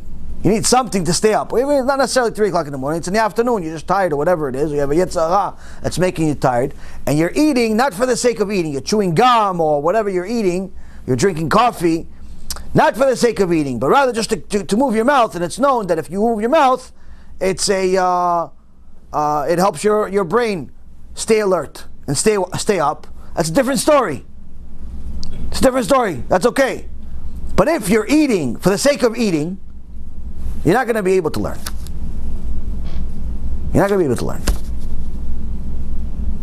If there is a serious conversation that has to be made about marriage, divorce, chas v'shalom, business, whatever it is, while you're eating, you're not really 100% paying attention. People have dinner meetings. Oh, let's meet during dinner, let's have dinner, we'll talk business. Yeah, complete waste of time. While you're eating. After you finish eating, talk as much as you want. Well, aside from it being really disgusting to see people eat and talk at the same time, kind of dangerous for your eyes also, you're not focused. You're not focused. Why? You're focused on the steak. You're focused on this food that you're eating. You don't care what he's saying. You don't care what she's saying. She's talking to you about her day being difficult, and the kids are driving her crazy, and the bills are not being paid. Yeah, this is really good. Wow, good. Yeah. You're not paying attention. Finish eating, then talk. Why? It's not just for Torah. It's for anything. It's for anything. If you are satisfied, so long as you're satisfying a physical desire, your brain is not clear. Now, if you're just talking nothing, you're just basic talk, how you doing, how you doing, how you doing, how you doing, how you doing, how you doing. Fine, do whatever you want. You know, it's like when people go to Brit Milah and they have nothing to talk about. What do they talk about? Oh, so how much did the baby weigh? What are you, like the government? Were you responsible for the birth certificate? You're gonna write it? What do you care how much the baby weighed? What are they gonna call him? What are you gonna call him? What are you gonna make him a poster? What do you care about that? This is nonsense conversations, meaningless conversation. How much did he weigh? What is he gonna eat? Is she gonna breastfeed? Is she gonna this? What do you care? Meaningless conversations, because you have nothing to say. Whatever, you have one of those conversations, you can eat as much as you want. It's better you eat than talk. It's one of those conversations. Eat kappa, eat.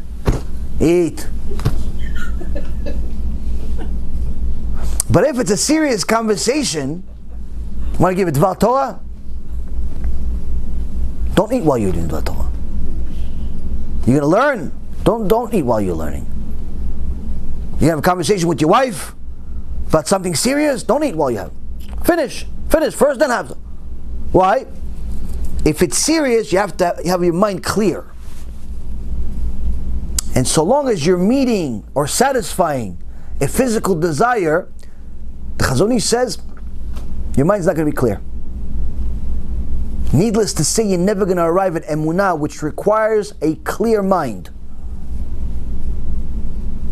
Emunah requires a clear mind because it's required that you understand everything that's going on.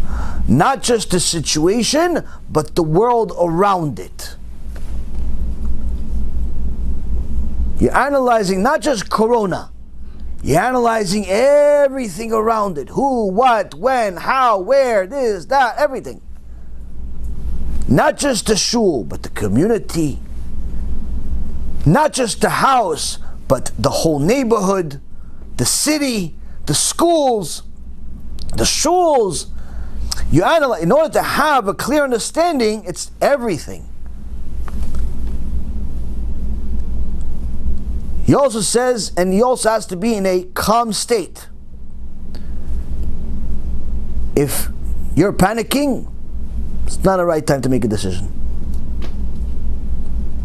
Just as much as it's not the right time to think that you're going to have emunah in the middle of panic. You know, people sometimes say, no, when I was panicking, but then I made the right decision. I had emunah in Hashem. That's not emunah, it's desperation. No, everything was going bad, but I said, no, Hashem's going to do it, and I pressed the button. No, you pressed the button because you only had two options. That's not emunah. If you were panicking, that's not emunah. That's not bitachon.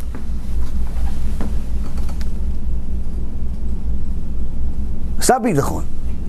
Emunah and bitachon are only exercised when you're calm, collected, and you make a decision based on analyzing all of the information. Even if the whole world is collapsing, you're still analyzing the situation for what it is, purely with your mind and not with your heart. So long as you're losing your mind, panicking, full of anxiety, whatever decision you make may have some emunah in it, may have some bitachon in it, which will explain the difference in a moment, but it's still not going to be 100%. Why? There's still emotions involved there that are steering the decision one side or the other. In order for it to be complete, you have to simply analyze the facts like a doctor. You know, doctors, the better they are at what they do, the more disconnected they are from reality. Meaning, a surgeon that's a good surgeon cannot be your best friend too while he's giving you surgery. Why? Because if he cares too much about you as a person and your relationship and so on, he's going to be scared to do the surgery. He's going to be scared to cut you because he cares about you being in pain. he's going to be scared to hurt you because of this, because of that, he's not going to be a good surgeon. Hence the reason why a father is not supposed to give a surgery to his son, and the son not to give surgery to his father.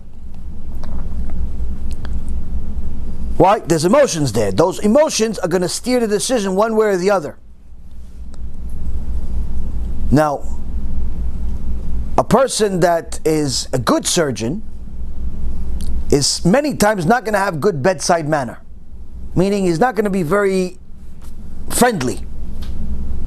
Why? He's disconnected from people. He just simply looks at facts. Half the heart's not working. I got to work on that heart. Yeah, but what about the guy who's going to be in pain? That's not my business. Well, you're cutting him. He's going to have a scar there. Scar, no scar. If I don't fix it, he's going to die. I don't care about the scar. I have to cut here, cut there, cut there, in order to save his life. Yeah, what about? Nothing what about. I got to save the life. That's it. So a good surgeon is going to look at what it is. Now, does that mean they should be nasty to you? No. Like the doctor I saw last week probably has a place waiting for him somewhere. Why? He wasn't giving me a surgery, but he was still nasty. But there are some people like that. They're just nasty naturally. I'm not talking about that. I'm talking about when he's in the middle of a surgery, there's no like high fives and what's up and what's going on and how was your weekend. I'm looking at it, it doesn't make a difference who this person is. There's a heart, there's a lung, there's a leg, there's an arm, there's a whatever, I gotta do my job, finished. Same thing if somebody goes in a mission, special mission for an army, sniper. The sniper is not allowed to start thinking about his target's family, his target's personal interests, his target's hobbies. He's not allowed. Why? He's the target. I gotta go, shoot, leave.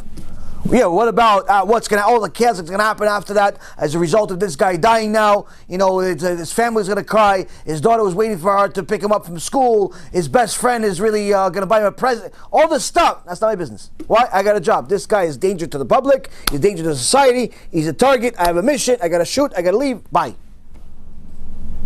The second your emotions get involved, you can no longer do the job. Now, le'avdil, a Jew that wants to serve HaKadosh Baruch Hu at the highest level must look at his Emunah, must look at his bitachon, must look at his avodat Hashem, no different than the greatest surgeon in the world looks at his patient. No different than a sniper looks at his suspect, at his victim, at his target. You have to be focused on it and it alone. Which means you have to remove as many of the emotions that you could possibly remove in order to analyze and dissect the situation for what it is. The less emotions you have and more facts, the easier it's going to be for you to do the right thing. Doesn't mean you need to be emotionless. Emotions are part of the choice of how you're going to affect people, how it's going to affect you, and so on, but you're analyzing the emotions rather than being emotional about the actions. If I do this, this and this is going to happen emotionally. If I do that, this and this is going to happen emotionally. Not start crying before you did anything. So a person has to become, and he has to understand of the creation, his responsibility, of acquiring Emunah and Bitachon, first requires him to understand what the difference is. Now, Emunah is understanding that HaKadosh Baruch Hu is the one that's running the world. He is the one that broke Corona. He is the one that brought the Holocaust. He is the one that brought iPhones. He's the one that brought electricity. He's the one that brought the whole world. He's the one that brought all people, the Jews and the non-Jews. He's the one that created all animals. He's the one that monitors everything, and so on and so forth. That's Emunah. Understanding that HaKadosh Baruch Hu runs the world Bitachon is having a clarity that also is going to help you too. It's more specific. Emunah is understanding the general picture of how Kadosh Baruch Hu runs the world and you fit within that world. Bitachon is that He's going to specifically help you, having the confidence that He's going to help you specifically. Now, a person that has Emunah, meaning has an understanding that HaKadosh Baruch Hu runs the world, created all creation, satiates all creation, and so on, a person that has Emunah doesn't necessarily have Bitachon. But a person that has Bitachon surely has Emunah.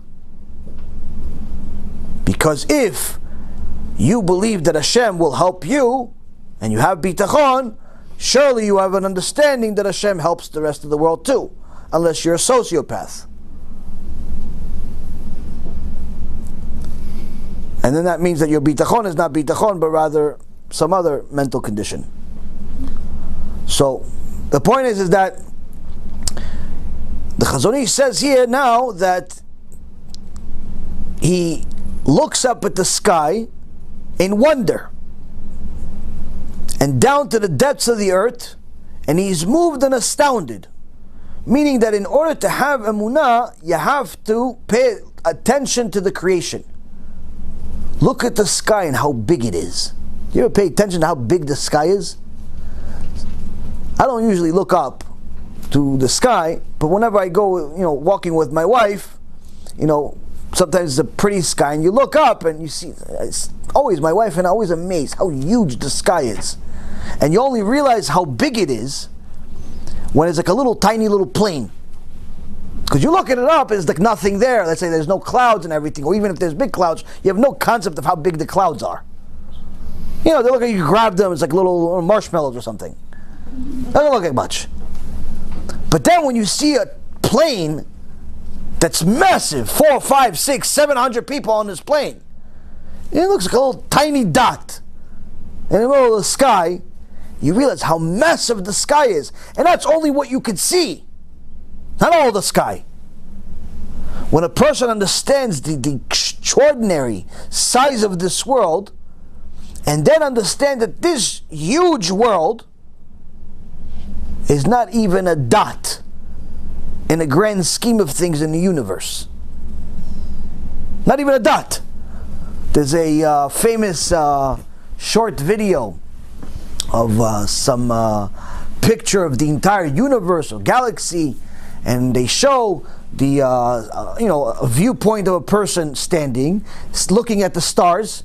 And then they look at the stars and they see this is like a Milky Way of some kind, and they go into the Milky Way, and then they analyze each and every single part from the telescope, and it shows you literally the universe. And then you go back and see that, forget Earth, the whole universe we live in is nothing in comparison to everything. Nothing. And this is Hashem's chair. HaKadosh Baruch Hu says, Hashemayim kis'i. The heavens are like my chair, my throne. When you realize how big things are, you have to be a hater of all rules and all rulers to remain an atheist. There's no way you're an atheist and still understand the significance of the world. Everything it's so big, it's so massive, but yet at the same time so perfect that it cannot come from nothing. Which means that the conclusion that an atheist arrives at, that everything came from nothing and then there's no God, in their stupid mentality, is not because they really believe that there's no God. It's because they don't want there to be a God.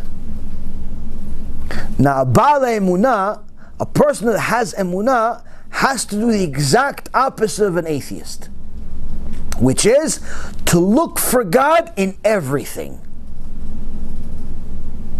Analyze the creation, and the creation, not just the things that, like the sky and the mountains, but the things around you, even people. analyze the things and understand that God is in everything and cares about everything. He cares enough about this person that may or may not be Jewish in order to feed this person, in order to give this person air every day so he could live. He cares enough about this person that you don't even know this person's name, but Hashem cares enough about this person to give them oxygen every day. Despite the huge, enormous world that He created, He still takes time, if you will, to give this little nothing person that could be you oxygen so you could live today. He takes enough time out of his day, not that he's subject to time, to make sure that somebody buys something from you so you have money to go buy food. And He makes sure that this food was created in such a way that it has taste, that matches the palates of your tongue and you find it favorable. He cares enough about not only you, but He cares enough about that you will have the right receptors react to this specific food so you actually like this food that your wife happened to cook. Why? Because if you like your wife's cooking, that's going to help Shlom Bayit. He cares so much about your Shlom Bayit that He manipulates the receptors on your tongue to like her awful cooking. Because nobody else likes her cooking, but you do. I know somebody like this. Don't worry, it's not me. My wife's cooking is amazing. But I know somebody like this. His wife's cooking, I wouldn't feed it to prisoners. God bless her. She's a very nice woman. Very nice woman. But her cooking, Hashem Yishmor V'Yatzil. Hashem Yishmor V'Yatzil. I've never, I mean, honestly, Hashem Yishmor. Horrible. Horrible. But every time I see a husband eating his wife's cooking, I know the guy, he's not lying. He loves her cooking. Everyone else suffers, kaparat avonot, at least 5-10 years off of Gehenom for each meal. And the funny thing is, they like having guests too. Everyone suffers from her cooking, but a husband eats it, chomps it. Oh wow, it's like the greatest thing in the world. That's HaKadosh Baruch Hu. That's HaKadosh Baruch Hu manipulating his sensors on his tongue to like her cooking. Why? That creates Shlom Bayit. That's Emunah. Emunah is that HaKadosh Baruch Hu is going to care enough about that. You have to look for HaKadosh Baruch Hu in everything. Everything. What could you see that's good in coronavirus? One simple thing. There was a bunch of businesses that were doing really, really well for years already. Technology companies, the weapons, all these things are doing great for years. But there's one industry that's been struggling for over a decade, maybe even 2 decades. An industry that we need, but is always on the verge of bankruptcy, which is supermarkets. When I was in the business, we invested in some supermarkets, and it was an awful investment, to say the least. Why? Supermarkets suck. They're the worst business in the world. Worst. Why? They work off of tiny little profit margins, 3% at best, which means that anything goes wrong, supermarket goes bankrupt. They have a huge amount of debt, which they depend on to continue buying more and more inventory. And the second something goes wrong, that's it, supermarket goes bankrupt. It's the worst business on the planet, but we all need it. Especially in America, where you're accustomed to huge giant stores. It's not the same thing in every country, by the way. Just so you guys know, if you didn't leave the country, it's not the same thing in every country. Don't go to different countries and expect this giant stores that you have here that's like pretty much normal business. Many places don't have that. But anyway, point is that supermarkets are a horrible, horrible business. And they've been a horrible business. And they've been struggling for decades, and they pretty much are just staying alive just because of the need. But every few years they go bankrupt, somebody buys them, the whole thing. But right now, fantastic times. Why? Everybody's buying everything. It's giving them a little boost. It's giving them a little boost. Supermarkets are announcing, listen, we're selling 2.5 times what we normally sell. It's fantastic for them. HaKadosh Baruch Hu decided he wants to give them more parnasah. Why? I have no idea. But he wants to give them more parnasah. Now surely there's many other businesses that are struggling as a result of it. But don't only look at the negative. Emunah is to look at everything. The good, the bad, the ugly. Understand that all of it is from HaKadosh Baruch Hu. All of it. When a person looks down to the depths of the earth, he's moved and astounded, the Chazon Ish says. The more details you look at in the creation, the more astounded you are by the Creator Himself. You look at the things that you have in this world, and you realize there are 2 things that we need in order to have life. In order to have life, there are 2 things that are needed. 1, you need to have air to breathe, oxygen. And 2, you need to have water. This is how they know other planets don't have life in them. There's no water. Now, what are the 2 things that there's an abundance of in the world? Those 2 things. Those 2 things. But it's the right amount though. Meaning it's abundant, but it's exactly the amount that we need at the same time. If you had a little bit more oxygen in the world will become explosive.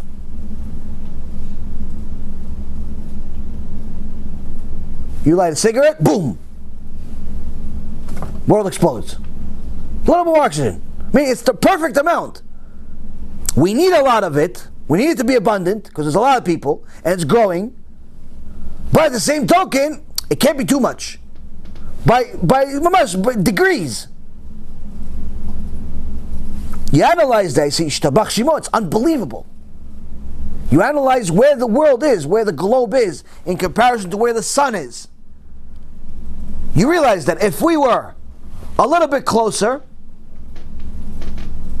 the whole world would go on fire. Everything would dry up. A little further, the whole world would freeze. We're not talking about another 30 degrees, another 20. No, it's a 1 degree difference. 1 degree this way, 1 degree that way. Meaning it's abundant, it's huge, it's enormous, but despite the massive scale of everything, it's precise. That's one of the reasons why Torah and science, for example, for anyone that's open-minded to see the reality of life and not just look for a way to abandon God because some scientist said otherwise, is a very interesting subject, because you see the beauty of creation and thereby see the beauty of the Creator, which helps the Emunah. Because if the Creator cares enough for all of the different vegetables to taste differently and to also be different colors in order to repel certain bugs that like that particular fruit, or in order to preserve the fruit, in order to make it more attractive for you, in order to make it less attractive for the predator of that thing, and in order to make it taste better or taste worse, or to symbolize a certain taste. Every one of these things in creation symbolizes something. It's not just yellow just because it's yellow. It's not all green just because it's green.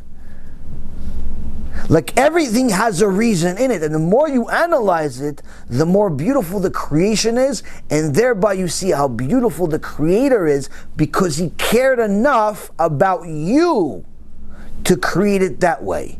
He could have simply made Lego food.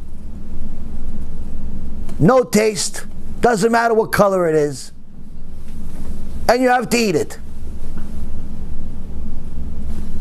He could have just made Lego, gray Lego, your food. Hashem Yishmo. That woman's food is a little worse than Lego. But anyway, could have made that. But anyway, her husband likes it. Don't make fun. Allah husband likes it. You may not like it. Her husband likes it. HaKadosh Baruch Hu cares. HaKadosh Baruch Hu cares enough to make your food taste a certain way, look a certain way. If He cares about the food, why don't you think He cares about you?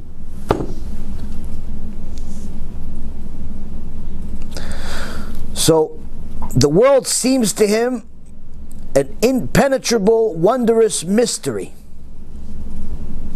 One which engulfs his heart and his mind to the point that he almost loses his senses, and no breath of life is left in him. Meaning, the more you delve into the creation, the Chazon Ish says you have to be so enamored by it. It's so amazing that you must lose your breath. It's like, Hashem, I can't believe you did this for me.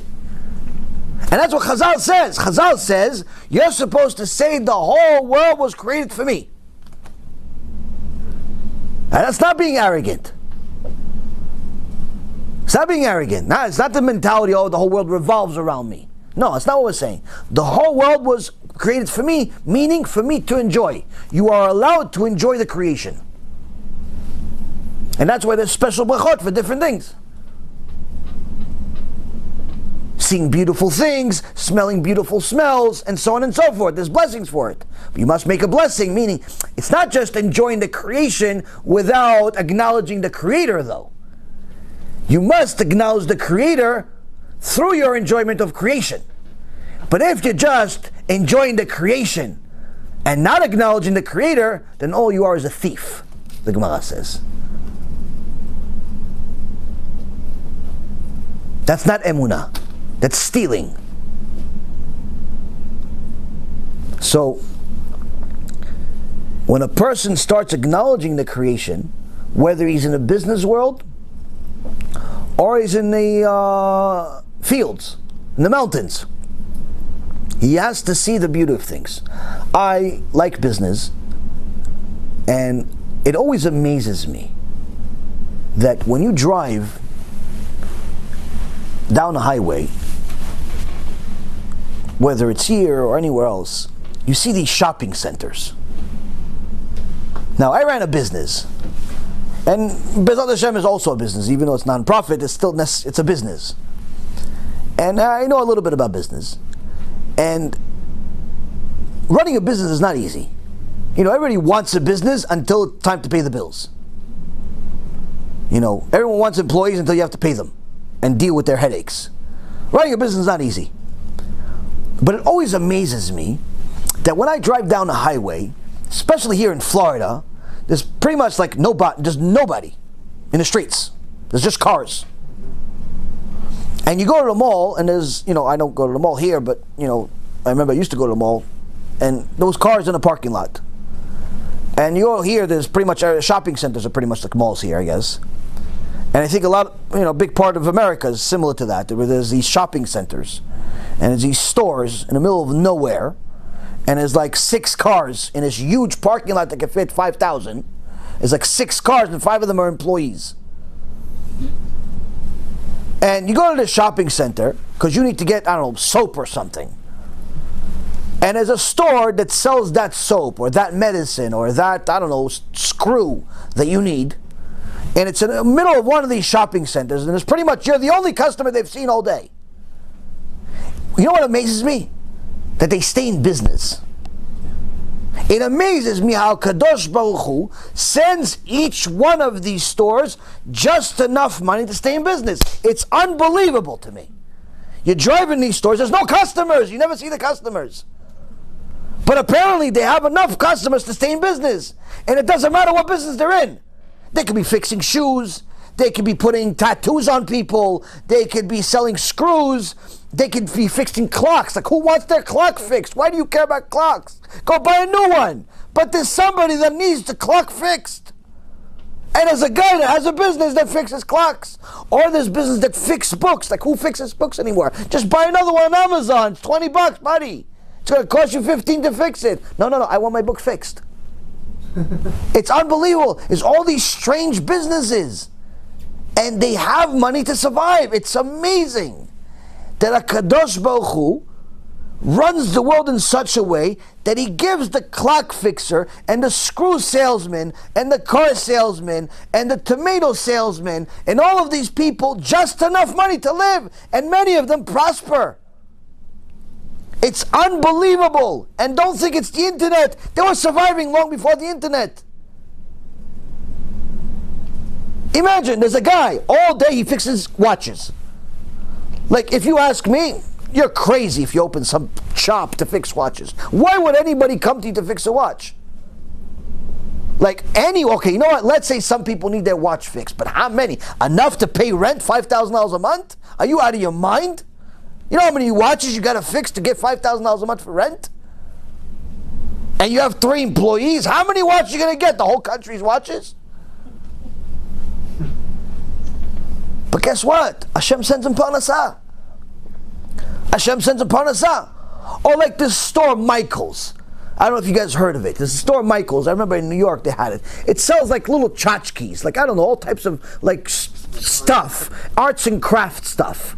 These little strange things that people create to I don't know, make all types of arts and crafts. Now, if you asked me, I think whoever made that store has to be crazy. Like, why would anybody want to go buy these things? But guess what? He's not crazy, he's a genius. Why? Because the store became a multi-billion-dollar business. Maybe it went bankrupt by now, but at some point it was a multi-billion-dollar company. And things change. But point is, at some point it was a multi-billion-dollar company, meaning Hashem sent this guy billions of dollars, not just parnasah, billions of dollars worth of tchotchkes, worth of shtuyot that you glue on a cup just to satisfy your 4-year-old kid for the next 15 minutes. It's unbelievable. It's seriously, you think about it, HaKadosh Baruch Hu, with all of his creation, he has so many things to do, he cares enough about this guy that has this crazy idea to sell little cups that are color blue, green, and yellow for some kindergarten teacher to buy, and put a string in it, and so she can hang it and tell all the kids it's, I don't know, it's robots or something, I don't know. Like whatever they make up, but somebody's going to buy this. Or guess what, even more, what about the guy that made the screw, or the guy that made the cups, that sold it to Michael's? Like, who would think to make these things? These little strings, like somebody just woke up one day, you know what, I want to make a bunch of strings. I'm going to make 100 million strings. For what? I don't know, maybe Michael's going to buy it. Like, why would you make it? What gave you the idea to make these weird strings and buttons? For who? For what? Or these sprinkles, like who's going to buy sprinkles? But guess what? People buy it. Why? Because HaKadosh Baruch Hu said he needs parnasah. I'm going to make you want sprinkles. But only the blue ones that he has. Not the green ones that the guy next to you has, because he has enough money. That's how precise the Creator is. The more you delve into it, in the things you like, the more you see the beauty of the Creator. Now, you may not like business. It may not interest you. Whatever your field is, analyze your field, and you'll see how beautiful the Creator is. It's unbelievable. It's truly unbelievable how amazing the creation is. To think that it all came from nothing, you have to hate all rules and rulers. It has nothing to do with believing with a Creator, because it is impossible that you've actually thought about it and still arrived at the conclusion that there's no Creator. Impossible. Now,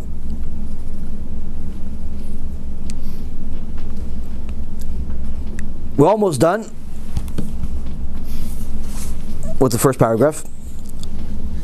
No, but for tonight. Now, he says he would choose to go through fire and water for it, for what is life to him if these pleasures of life are an impenetrable mystery? He feels dazed, bereft, bewildered. He longs to unravel this mystery and get its root, but the gates are locked. Meaning that he analyzes all of this creation. It's a mystery to him how it all works. It's a mystery to him how big the world really is, how small we are and how big the world is. And he's willing to do anything. The more he analyzes, the more she analyzes the creation, how a little cell, a putrid seed, is somehow going to connect with the woman's egg, and a human being with teeth is going to come out. Like, think about it. When was the last time you saw a piece of meat grow something solid out of it? It doesn't make any sense that you have teeth. It makes no sense. Why? It's flesh. Flesh doesn't, if flesh came out with something that's soft, it makes sense. But for flesh, for something soft to create something so hard like teeth, it doesn't make any sense.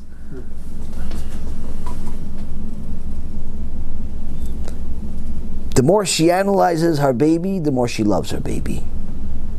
The more he analyzes his wife, the more he loves his wife.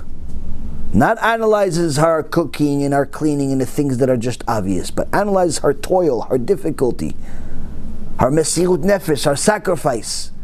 The fact that she was willing to not only give him one kid, but a few.